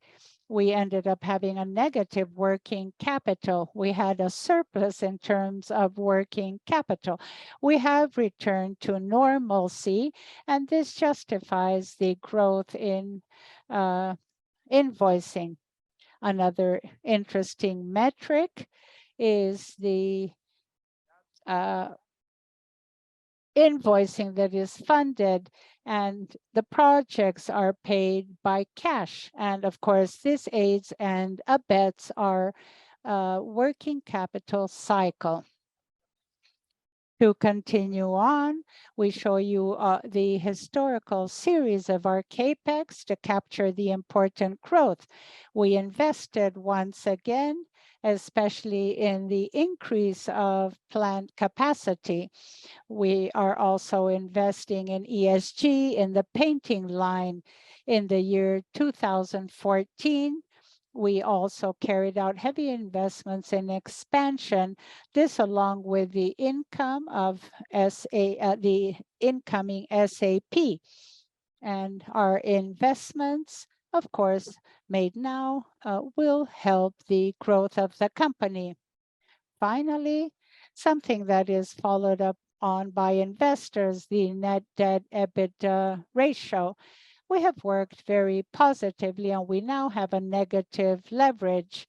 We are an investment grade company. We could have a leverage of 1 time or 2 times. We don't have hedge so far, but once we have it, we will continue to be investment grade. We do have further room for leveraging the company, accelerating CapEx, and looking at M&A opportunities. Not less important, we go to the payback for our shareholders. Nothing more fair than to distribute profitability and growth. We see that the payout is growing. In 2021, this was an exceptional situation. We had a robust cash generation. We also had the subscription of bonus with a significant cash contribution last year, and the board decided to pay out these dividends. So we reduced our capital and distributed 12 reais per share only last year. We will try to maintain a sustainable, balanced trajectory of profit distribution. This other chart shows the 10-year series. So you can see the price of the share Here, orange is Bovespa index and the black line is Kepler. And in 10 years, the company simply valued 9 times the exchange performance. This is major performance. This shows how the market trusts the company, and the results that we have delivered is valued in the appreciation of our shares. Now, more than seeing the valuation of our share, this chart is the one that I like most, because this also shows the increase of our investor base. This is a volume that has been traded on a daily basis. It would be 15 million a day. If we could take a portrait of the last quarter, this is almost 30 million. So the investors are interested in investing in us. So now we're under the radar of the investors, and our daily trade is very important. We follow up this indicator very closely. And here also some messages, final messages. As financial director and IR, my area, all the managers that work with me, we are strongly focused on these 4 fronts to support the company's management areas with price management and profitability. There are systems, there is technologies, there are policies. We do what we can do to capture a lot. Now, when we join Clean Balance, there's a balance that would allow us to grow. This creates a great differential because we can continue performing ideally in the market. This is something that allows us to have a strong cash flow generation. There is flexibility for growth. I like an example that is regarding Procer. We are in our finalization process, but we can acquire, pay their shareholders, and then we can look for funding. This makes a difference in each one of negotiation. Focus on the returns. We have a buyback program of shares. This is an important mechanisms that we've used recently with good results, and we continue supporting our company with the strategies. We like to map the market and see opportunities. After 97 years, the company is carrying out its first M&A. We like this, and we are looking for new opportunities, and we've seen interesting opportunity. Our focus is to do turnaround. We will look for opportunities, and this is connected to our portfolio that will bring interesting revenues, and we will work with a number of things. Evandro, you're back, and thank you very much. Thank you very much. Congratulations for showing these figures.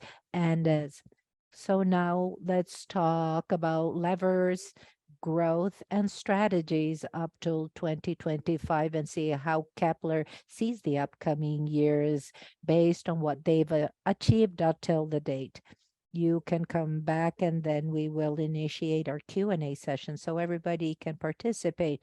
So we're coming close to the end of our event. Just a quick summary of what we have seen and where we believe that we will go in the upcoming years. Here we saw the world population growth, middle class, urbanization, environment. Well, there is an ideal structure for growth. We have a strong growth base for the upcoming years. There's no doubt. Now let's see where we see this growth, where Kepler intends to grow. These are 3 avenues of growth. Number 1 would be our market. The market where we're present, we talked about 100 million in deficit. We talked about our crop of grains that goes from 300 million to 500 million. This is an ever-growing market. We have the storage deficit to better the logistic for outflow. Brazil will have a privileged position in international trade, and they will need the outflow of these crops. So port terminals will be a very important growth driver. And post-harvest, as I showed, 14% in storage is in the property. There is great potential here. Many farmers that are not gaining what they could be gaining right now. This is our core business where we are focusing on. There are different actions.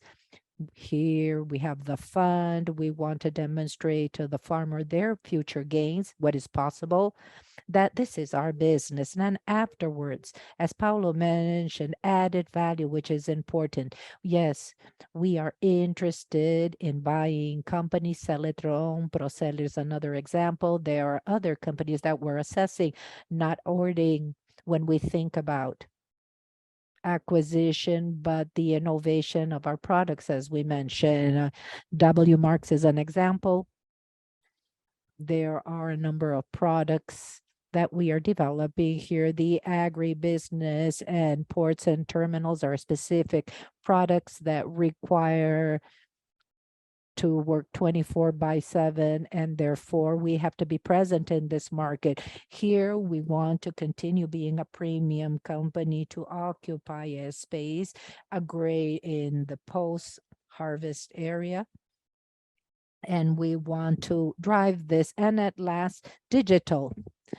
Here to differentiate our digital platform that together with Procel is a differential for our product, and there must have data management, remote for the dryer, for the preservation of grain. Nonetheless, it opens a great avenue of growth of other services to leverage all our maintenance, to know what we need without being there. This is a great advantage. And afterwards, all the other territories, all the other avenues of growth, like for instance, certification, bank guarantee for the banks. Here we can place sensors and link it to the data repository to make available all of this information and to monetize this value, this service with our customers and for third parties. Therefore, these are the three major avenues of growth. Acquisitions, where we believe Paulo mentioned that we do not want to do turnaround. We do believe in companies and products that are premium, that can be part of our platform of products, and they can be a business driver. They can have synergy with our existing operations. We have an exceptional sales coverage in Brazil to drive this commercial coverage, this access to the market with new products, the plants that have the capacity to expand with marginal investments. This is where you will see the major avenues of growth. And also our view where we are and where we would like to be, what we have planned until 2025. We're Latin American leaders. We sell in other markets, but there are opportunities of growth in other markets in addition to Latin America, especially Asia and Africa. We have 7 distribution centers in 21 states. As Bernardo said, we want to evaluate and we want to have excellent coverage in the 27 states. We're just seeing how we will access these other states. It could be through new distribution centers or other alternatives. Our business distribution, 75 post-harvests, 25 in other areas. We want to balance. We don't want to reduce post-harvesting, but other areas will grow more, like services, terminals, ports. We will want to balance this portfolio. 75-80% of the market in the pipe drive. We want to cover 100% of the market. We don't have presence in e-commerce. We want to increase this. We want to increase our recurring sales to 20-25%. That will also balance our portfolio. And finally, digital. Today, if we analyze the Kepler Procel potential, we have 10% of connected installed units, and we want to have between 40-50% of connected installed units to our platform. This is our view for 2025. So you ended the view to 2025. Now, the main messages for those that are following us so that we can initiate our Q&A session. So we were talking about our avenues of growth. Now let's go to our final messages. So what are our main points in Kepler? We have a high market share, strong market participation, strong in pricing, strong presence in the market. This has a great value. We are in a thriving market, structurally speaking. This market is going to grow. There's no doubt about this. During the upcoming 20 years, we will see growth. We will go to 400, 500 million tons of grains in Brazil. This is a thriving market, and we are ideally positioned, as you saw. We know what we want. We know where we want to be. We are ideally positioned. We will look for recurrent revenue and distribution of our portfolio to balance, to give more sustainability to the company. I believe that the final message is we want to continue improving and constantly evolving with soundness, with safety, providing robust results with sustainability, which is financial sustainability and business that is different because that is based on people, environment, ESG. We want to guarantee to our investor, in addition to current revenue, we want to guarantee a sound company, and we want it to be robust to deliver the same results in the upcoming years. With this, I end my presentation. So thank you very much. We will prepare this area to carry out our Q&A session. Now, I would like to highlight for those that are following us, if you are online, you can raise your hand if you want to do it directly, and then the leaders of Kepler will be prepared. I've received questions in writing. They're in my WhatsApp. Should you please identify yourself or the company. Here we will open a space to pose questions. I want to understand, and I would like to invite our leaders, Piero Paulo, Marcelo, please sit.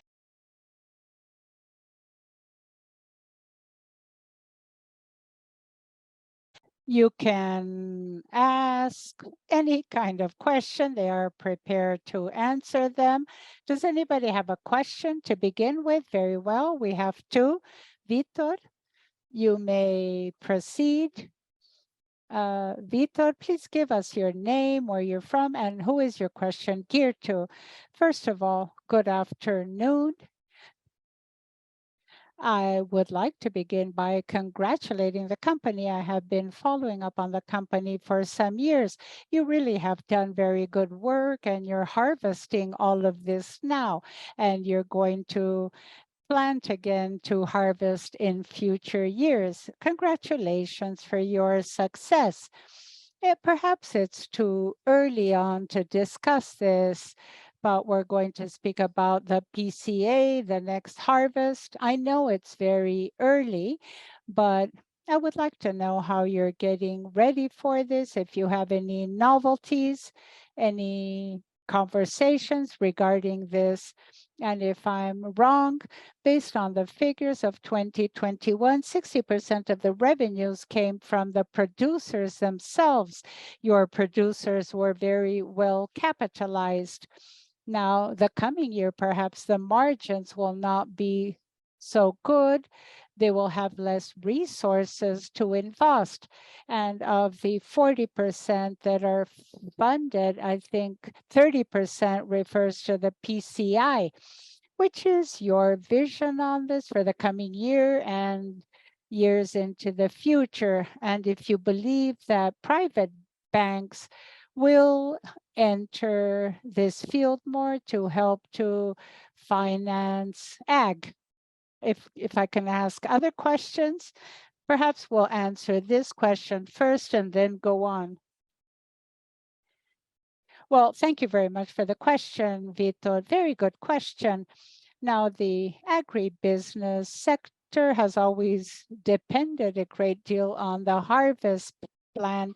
In the last few years, we were more independent and geared more to the private sector. Now, the harvest approved were 5.1 million, a record, but this is not sufficient. Brazil would need much more. That is the good news. A piece of news that is not very good is that the resources are not being released at the necessary speed.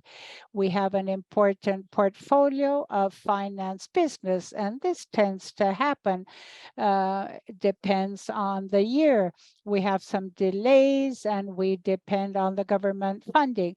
We do believe that these funds will be released. Now, regarding the harvest plan for the coming year, it's very difficult to focus on this.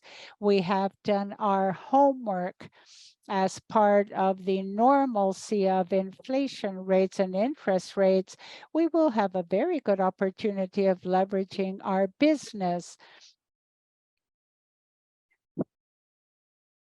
And you did mention something that is very important. The payback of these projects is not very long. It's only 5 years.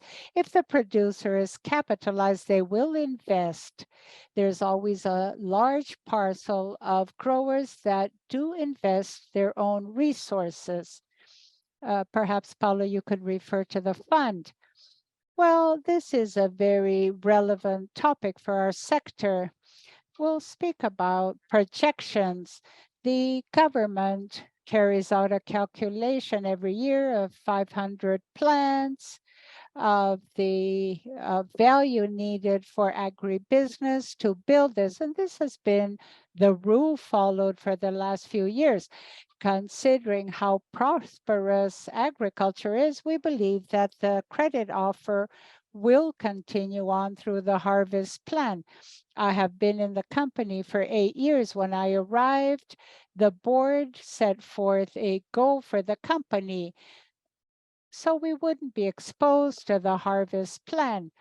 As mentioned, this will continue to be a very important tool for the grower, for agribusiness as a whole. It will remain there.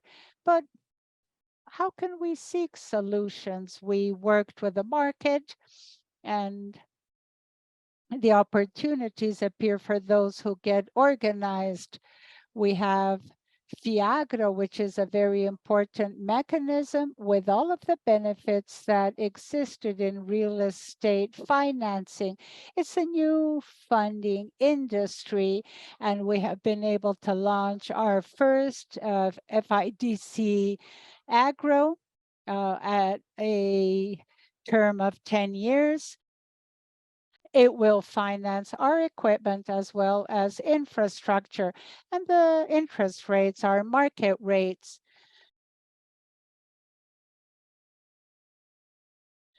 Kepler has a very good credit risk, and we could finance this at very competitive interest rates. To conclude, the purchasing power of growers has increased. They're not waiting for the release of the resources. They want a faster payback. They carry out investments. Our mix that was financed with our own resources has changed. We think that next year we will have a better balance. The industry is there, the funds are available, and we do believe in this new product. None of the Kepler products will cease to buy our products because of lack of financing. When we speak about PCA, we're speaking of rural producers. So 40%, the other 60% don't depend on the PCA and other mechanisms. In agro industry, an ethanol plant doesn't depend on PCI. So a co-op, when they think about expanding, for example, their slaughterhouse, they need more. So they do all the origination of the grains to this protein chain. So you have to have a perspective. It's not that we have 100% of our revenues connected to PCA. It's 40%, and we want to balance the portfolio, as I mentioned. So what is your name? The one that raised your hand, Andre, Vitor. Thank you. My second question is regarding digital. The digital part, this is an interesting avenue of growth, and you are excited with this. I would like to know regarding the upcoming steps regarding Procer's acquisition, and if you could mention initiatives that you're adopting. Perhaps it's too early to talk about Kepler Labs. Could you share something, and how is this contributing to the result in the upcoming years? Edison Procer and the new initiatives. Okay, Bernardo. So thank you for your question.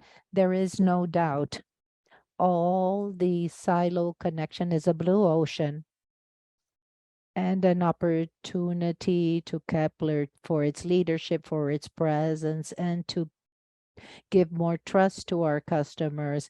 What is our strategy is to accelerate the connections. Now, our stage regarding Procer, we will conclude this in the upcoming months. And the data connection is immediate. Today, I saw a print of where the storage is, how many units. I can mention there are 7.3 million tons being monitored right now today. So this data connection is very quick, and it will be very practical. And this will be a new business avenue. What is important to say is that today Procer by its own monetize the grain quality. This is an avenue that already exists, and we're only going to accelerate this. Marcelo, well, I will give you a view that I mentioned very quickly regarding the rationale behind digitalization. I think that the opportunity is connected to the core of our business, that is storage. So since the planning in the past, and we spoke about this during last year's Kepler Day with the opportunities and the execution with the growth and the acquisition that is under due diligence process. Well, the direction here is to bring tools so that our customer can better manage their own business. And this provides us the possibility of having recurring revenue and opens new territories. And this is what we mentioned here. There are new possibility to monetize in the mid and long run because this data is going through our IoT and our technology. Therefore, all the rationale of the digital is this cloud. Of course, we want to improve customer service to have a recurrent revenue and to have other revenue possibilities. And we have a unique position in this area because, like Marcelo mentioned, this is our core business, operation and grain conservation. And for the competition to do this, they don't have a coverage. If a startup says that they want to do this, they need sensors. They have to send people to Mato Grosso. We have an excellent coverage to place sensors in plants that we know these are our plants. So therefore, our situation is unique to have a highly relevant position in this market to offer our core. But now to scale with this avenue of growth and this data repository, to scale this to other territories is to continue with what we have. And the data that I like, Diego mentioned this in a board meeting. If we have a 2 billion real in invoicing and in a new and a 40% market with new structure, trading companies, when they buy soybean, they want to buy it with 14% of moisture. They're going to pay the best price per ton. Now, the variation of 1% of this 14% represents another market, an additional 5 million reais. We have technology to help through the sensors, through the way we activate temperature, ventilation to control, to maintain these 14% of moisture. So we are helping, we show the value that is on the table that we can capture. Andre, identify yourself, and then we can give the floor to Carlos and Renata. Yeah, Andre Mazzini from Citi. I also ask you about new products. You have introduced new products. You bought you're buying Seletron that separates grains and digitalization.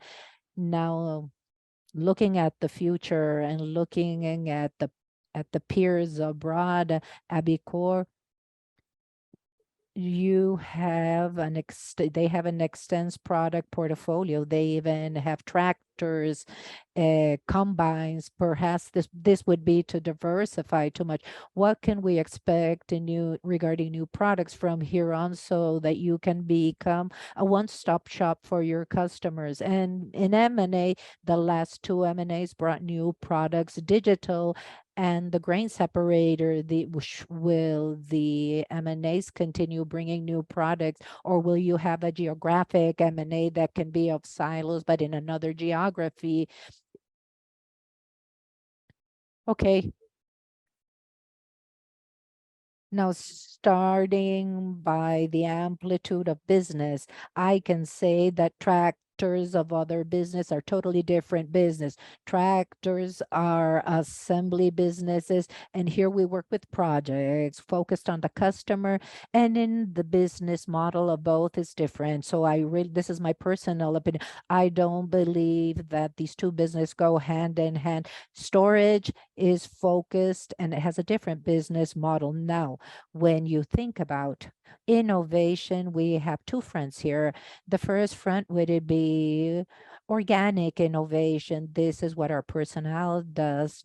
This is what Diego mentioned. This is what Fabiano mentioned, is to carry out upgrades. We do, when you see globally, there is no doubt that our competitors have a broader portfolio because they carried out acquisitions, because we have the most complete portfolio in Brazil. We have 100 engineers working. For now, the competitor that has 1/4 of our invoicing, they have 1/4 of engineers. Their innovation speed is different from ours. This is a bottleneck for them. So we continue on this line with updated, innovative products, and that is the organic side.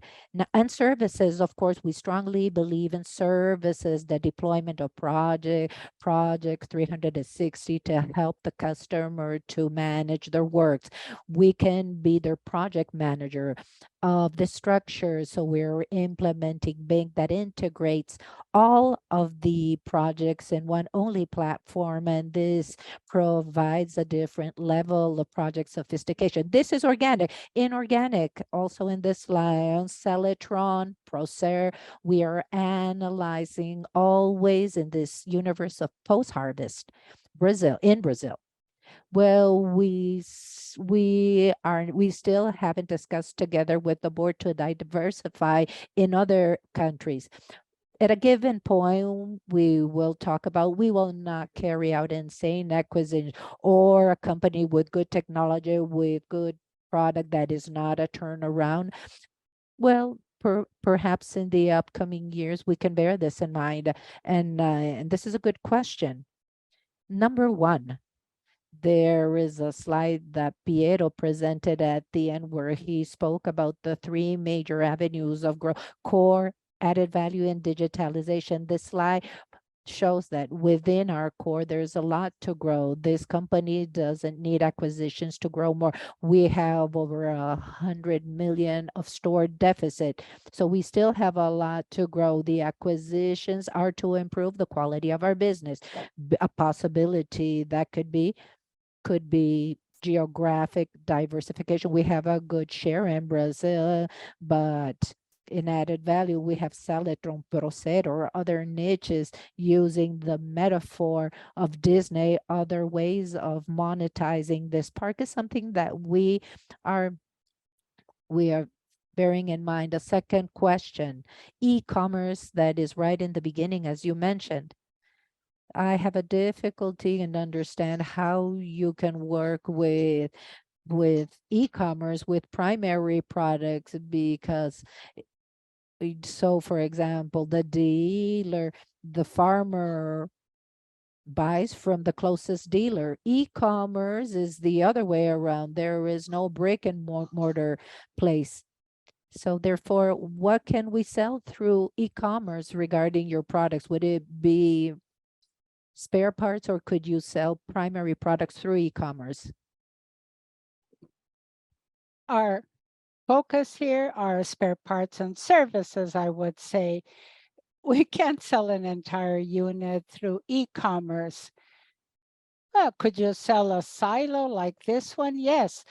To sell it online wouldn't be possible. You have to size it and adapt it. But what is already happening is that we already have more than 70 contacts of customers that buy through the site. They go into the site to purchase a silo. They speak to our engineer. Now, when we speak about the multi-channel strategy, we want to come ever closer to the customers. And we're going to be present in all of the channels.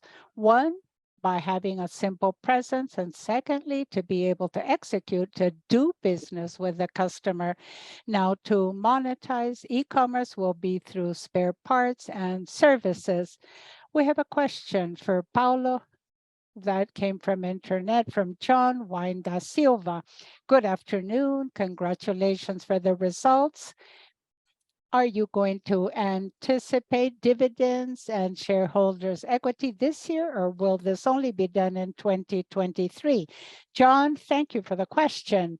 We're working according to the slide that I shared with you. We're generating cash, offering results, and all of that is available for the board to make a decision if they're going to use that to expand the company, increase CapEx, carry out M&A, or pay it out as dividends.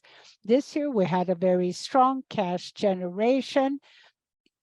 We have sufficient availability without leveraging the company further, of course, complying with our commitments. And of course, we could pay out the surplus of cash based on the board's decision. Now, in October, we paid 33 million between shareholders' equity and cash. And of course, we could present this to the board again. But we base ourselves on cash generation. We're always very cautious and make reasonable decisions. Thank you, Paulo. Should you have a question for those who are following us remotely, please click on the Q&A icon. We have a question from Carlos and then Renata. Good afternoon. Congratulations for the presentation. You have truly had exceptional performance despite the pandemic and the political turmoil in Brazil, the drought. You didn't mention the drought, but it must have impacted your customers. You ended up harvesting excellent results because of your planning. Congratulations. I have two questions. First, an inverted harvest, the northern hemisphere and the southern hemisphere. And well, everybody wants a Christmas turkey at Turkey, but everybody wants to have results before the harvest. Now, in the northern hemisphere, the harvest normally takes place 6 months after. While you're idle here, they're working, and while they're idle, we are working here in the southern hemisphere. Is there any product or any business merger, perhaps, with the companies that are in the other hemisphere? The second question refers to certified seeds. In Brazil, we have some famous companies. I won't mention the names. They carry out an in loco certification with the help of auditors to know if that grain is because of their seeds or seeds that were purchased elsewhere. When we speak about the interconnection of equipment, perhaps you could offer to your customers, the growers, the grain producers, the banks and the auditors, a system like this. Thank you. Those are my two questions. I'm going to begin answering and then I will give the floor to somebody else. Well, thank you for the remarks. The results are exceptional, but this is due to the work of our employees. We did have significant problems with the supply chain, with steel. There was a problem with containers for exports. And if they were resolved, it's due to the exceptional work of our team, the 1,700 direct employees and the other 300 that are also part of our team. Now, to speak about the harvest of the different harvests according to the hemispheres. Now, if we look at the Northern Hemisphere and the Western world, we have Europe and the United States. It's very difficult for us to compete in those two countries or areas because they have a saturated, stable market. We could carry out a partnership, but steel is cheaper in the United States than here. Now, if the price of exports of steel drops, very good. But I think it would be very difficult to produce here in Brazil and export abroad. What we mentioned in the presentation is that we're leaders in Latin America. We do have a foothold in Africa and Asia, and we have specific markets that we supply to. We're not going to compete with steel because the lower cost steel comes from China, but added value machinery, the cleaning machinery, for example, we export quite a bit to South Africa in dryers. We have opportunities in Eastern Europe and Asia. We are competitive in that field and dryers have added value. We have thermodynamic and mechanical engineering. All of this offers added value. We're thinking of beginning an export process.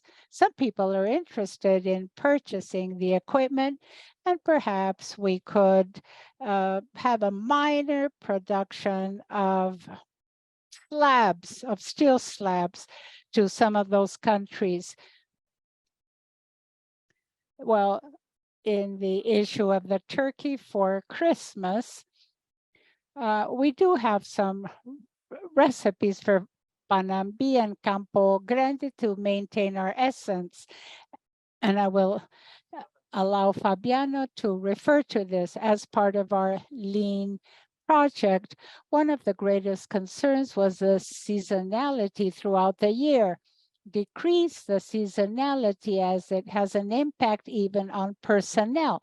We have 40,000 people in the city and it's very difficult. We can't lay off 30% and then hire them again. We want to maintain all those people employed and with us. We try to set up inventories or for specific projects or inventory of products that normally have a good turnover. We carry out an inventory in our lower periods and level out the production during the year. So this is a concept to somewhat control the seasonality. We have worked well with this despite the problems in the supply chain, and we're going to continue to use this strategy. Now, for higher added value products, this reduces the problem. Spare parts, reforms you can sell in the low periods. And of course, all of this offsets the problem of seasonality throughout the year. certification of seeds. I would like to remind you of the 2 harvests. We already begin with 2 Christmases. We have 2 turkeys already before we even start. And the issue of the drought, that is very important. We had a drought between 2021 in the south of the country with an impact of 40% on soybean. We did have serious problems as we have 2 harvests. The person that went bankrupt with the first harvest had the second harvest, and we didn't hear any complaints. I think it's important to comment on this. Regarding the seeds, I do come from the seed industry. I'm quite familiar with the business. Without a doubt, there is an opportunity in traceability at silos. The rest of the chain, we have 5 great players in tractors and harvesters, but the rest is our core business. We have the IoT helping us, and this is a natural space that we're going to tend to occupy. And we're going to see what happens with the auditing and much more. If we could go on to Renata's question, please. Here in the middle. Welcome and good afternoon to all of you. Thank you and congratulations for the event. I have 2 questions at my end. The first, one of the important factors for the demand of silo is the outlook for income for growers. We had 2 exceptional years. Now this year we have additional effects such as the war increasing the price of fertilizers, and well, the raw material price has had a slowdown. Which is your view in terms of the short-term profitability of growers for 2023? My second question refers to the long run. When you think about storage, do you see any possibility of offering silos as a service based on a lease? Thank you. I'll answer the beginning. Thank you for the question, Renata, and you touched upon a very interesting point. There's an important correlation between the income of rural growers, part of the sales go to that sector. And what draws attention is the following. In the last few years, that profitability has increased considerably. We can see that it is above the historical average. There was a flattening a bit of that income, and that income allowed a very large base of customers to go out and buy and to have additional purchasing, and that explains part of our performance. Now, if we speak about the cost increase and if we think about corrections, the income is still at a level that is way above the average historically. We still have room to continue on with these projects, even with a somewhat steeper interest rate. And of course, inflation is lasting much longer than expected. But we do see that rural growers are willing to use their own capital to continue purchasing. It's something we follow up very closely on. And in the coming months, we do think this will be a positive factor. And about the lease of silos, simply to add to what Paulo mentioned, there is a sound demand of commodities with a bit of room in the cost of fertilizers and inputs. Now, the pressure will be enormous. This year, we're going to harvest 320 million tons at new prices. It boils down to a need, to a necessity, and we have to trust that there will be a fair demand for our products. Well, Bernardo mentioned a statistic on the delta. If we go from 260 million to 320, what country is this equivalent to? To Europe's corn production, basically. The delta that will be created in Brazil is similar to the wheat production from Ukraine. Okay, silos as a service, a very interesting point that we believe in. It seems to be simple to set up a silo, but it isn't. It's not a financial operation. We have created the fund, which is financial, and we continue to work on that topic with partners. There were some funds that were launched and they became a sales back. They launched a very large volume. They were not able to place them and silos became a financial operation. What we want is to sell silos for greenfield operations, something that will go 50, 100 million a year with good results. But there is the operational part to transform that grain plant into a commodity. It's somewhat different from an office that you lease, for example, for Kepler, for a bank, for a startup. There you have to have knowledge on the business, look for an area with a deficit, place the plant in a region where it can service several customers. If there are problems of default, change the customer. So we're working with some partners in that direction. And they're important not only for the placement of the silos, but also when it comes to offering maintenance. It's like a car. You lease a car. When you return the car, it has to be in good operations. And the same will hold true for silos. It has to be a long-term operation.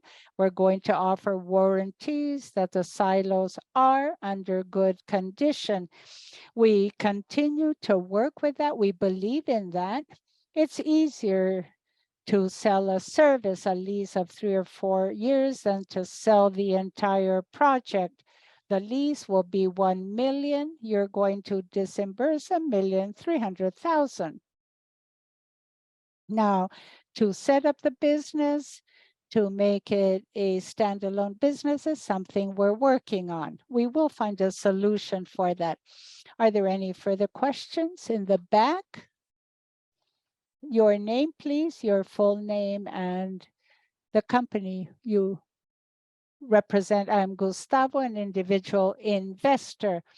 First of all, congratulations for the company and the employees. Now, those 100 million tons, are you focused on origination, but also in logistics and production? Where exactly is that deficit? Thank you for the question. It's mainly in production for the grower. We saw the data here. Argentina has more than 40% of production stored in properties. Brazil has 15 or 14%. Most of it can be found in the agricultural frontiers in Pará. And because of the growth of the harvest, it creates bottlenecks and this impacts the entire chain. Now, the deficit relates more to the grower, doubtlessly, so that we can have a more balanced system. When we say that Brazil will be a significant ethanol producer, you speak to ethanol producers, but they have to have inventory at the origination and at the plant. You're not going to buy corn spot. You have to warranty your corn supply during the year and between harvests. And this growth will naturally create demand. We don't have a deficit because we only have 4 ethanol plants. I would like to mention an example. United States theoretically is a mature market for exports. When they created the new Panama Channel for capsize vessels, it created enormous investments through the Mississippi River because terminals had to load the capsized vessels on their route to China, and this generated investment. Now, when we look at the North Arc and we think of what Mato Grosso does, we're going to have a corn belt like the US has in Mato Grosso through the Amazon basin, and this will be the Brazilian Mississippi. Now, if we compare our logistic to the American logistic, we are years away in terms of what we need, in terms of transshipment and loading ports. If I can pose another question. I saw that the plant occupancy is at 90%. Is it necessary to make relevant CapEx investments to increase this, increase the invoicing? Excellent question. Well, first, we have two very robust plants. And with the lean manufacturing products, they have gained in productivity, and we have room and availability at the plants. Now, when we say 90% of capacity, what we're saying is the 1,700 employees and some bottlenecks, especially cutting and folding, that requires small marginal investment, machines to cut the slabs and fold the slabs. And this is what we have done in the last 3 years.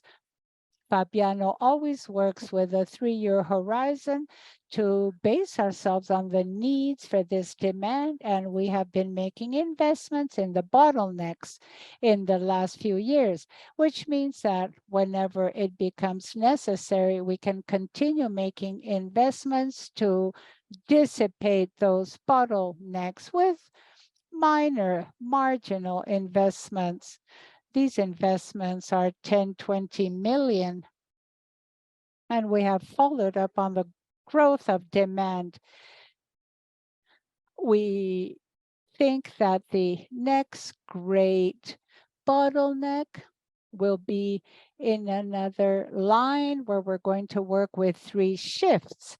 But we don't like to work with 3 shifts. If something happens, a breakdown for maintenance, we're uncovered, and then we have delays in our delivery terms, and we look upon these very seriously. If you don't service somebody on time, you delay the customer's business. So we're always with an eye on this, and it would be an important investment that we need to make in the coming 3 years. What we did in painting of 30 to 50 million, perfectly in accordance with our cash flow, and it would be a marginal investment because we have the 2 plants that don't require investments in civil works or land flattening. We still have a few minutes for questions and answers. Should you have a question, please raise your hand. We are before a government transition moment. One government is coming in and coming out, another one is coming in this transition moment. There are uncertainties, criticisms, so we are waiting to see who will be our ministers. There is still a lot to see. How do you see this moment of transitions and how you see investments as of next year with a new government? Excellent question. Well, good that you asked this question. Nobody from the audience asked it. Carlos sent this question in the beginning. Well, it is obvious that all changes bring uncertainties in our private lives when you change work, country, house. Sometimes there is uncertainty, and we see this until the scenario isn't completely defined. But now, when Kepler has to see where we can perform and not where we cannot perform. Going back, we saw that during the past 30 years, Brazil grew 5% in average per year. Today, we saw that during the upcoming 20 years, we will have years of growth. The world is demanding this. The agribusiness is the engine of Brazil, is the pillar of our economy, and also the trade balance, the dollar, the income of dollars due to agribusiness is significant. I don't think we will see great changes. Also, politics changed a lot throughout the last 30 years, and our business has grown. Now we are focusing on our biz. Demand is growing. How we service the market? How can we drive new businesses? How can we service the market that is unserviced with maintenance, with 17,000 plants? How many of them carry out ideal maintenance? We have to grow the market, do our homework, and be prepared for this growth. Obviously, a little bit of turbulence and security. Everybody feels this when you're waiting for something new. Now we are focusing internally in what we can deliver to our customers. Any questions? And now I have a question from Bernardo from our online participant. You mentioned a recurring revenue growth, but it's small when you compare it to the volume, part because everything grew a lot. This is a good problem, but because this is a relatively recent journey of Kepler positioning itself with its distribution centers, and now we have the strategy to accelerate this area. So in terms of in percentage, it will grow in the upcoming years.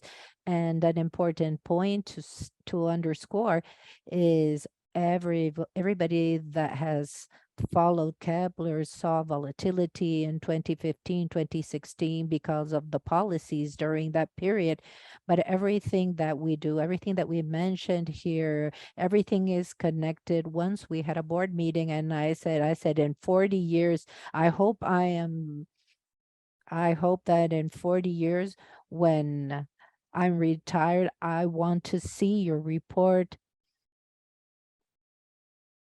and I want to see recurrent revenues to be in international markets. So we are doing our homework so that this becomes a reality, because this is a resilient company and we have faced all kinds of untroubled waters.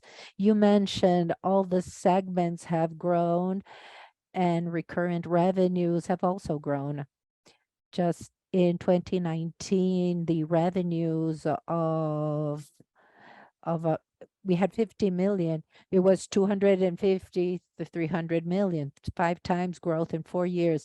So it is also growing, and in our line of evolution of soundness, we don't want to buy more than we can chew. We want to grow, ideally to grow 5 times is good. We will continue growing 5 times. In 4 or 5 years, we will have 1.2 billion. Yes, this is the RS team is here. RS is going to achieve 1 billion reais. It's just a matter of time. We don't know if it's 5, 10, 7 years, but IRS is going to be the biggest segment within Kepler Weber. It's just a matter of time. Not only spare parts, it's maintenance, it's follow-up, it's training, digital as well. Marcelo, you opened the presentation. Would you like to leave a final message?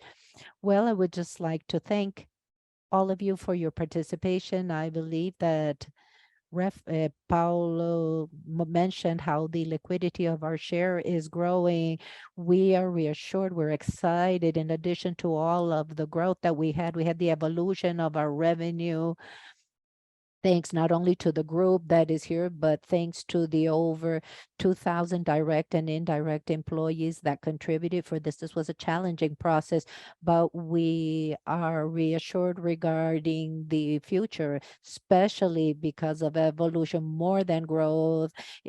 More than growth is more evolution for more added value, for more recurrence to monetize what we have. We are in the right place, the right company at the right time. So thank you very much. So Paulo Piero, Marcelo Bernardo, thank you very much. And thank you very much to all the participants that followed this presentation. It was a pleasure to receive you here in Kepler Day. And I hope that you can transmit this information, and I expect and I hope that you have success reaping your results in the upcoming years. A round of hands for everybody that participated. Até o próximo Kepler Day. See you in our next Kepler Day.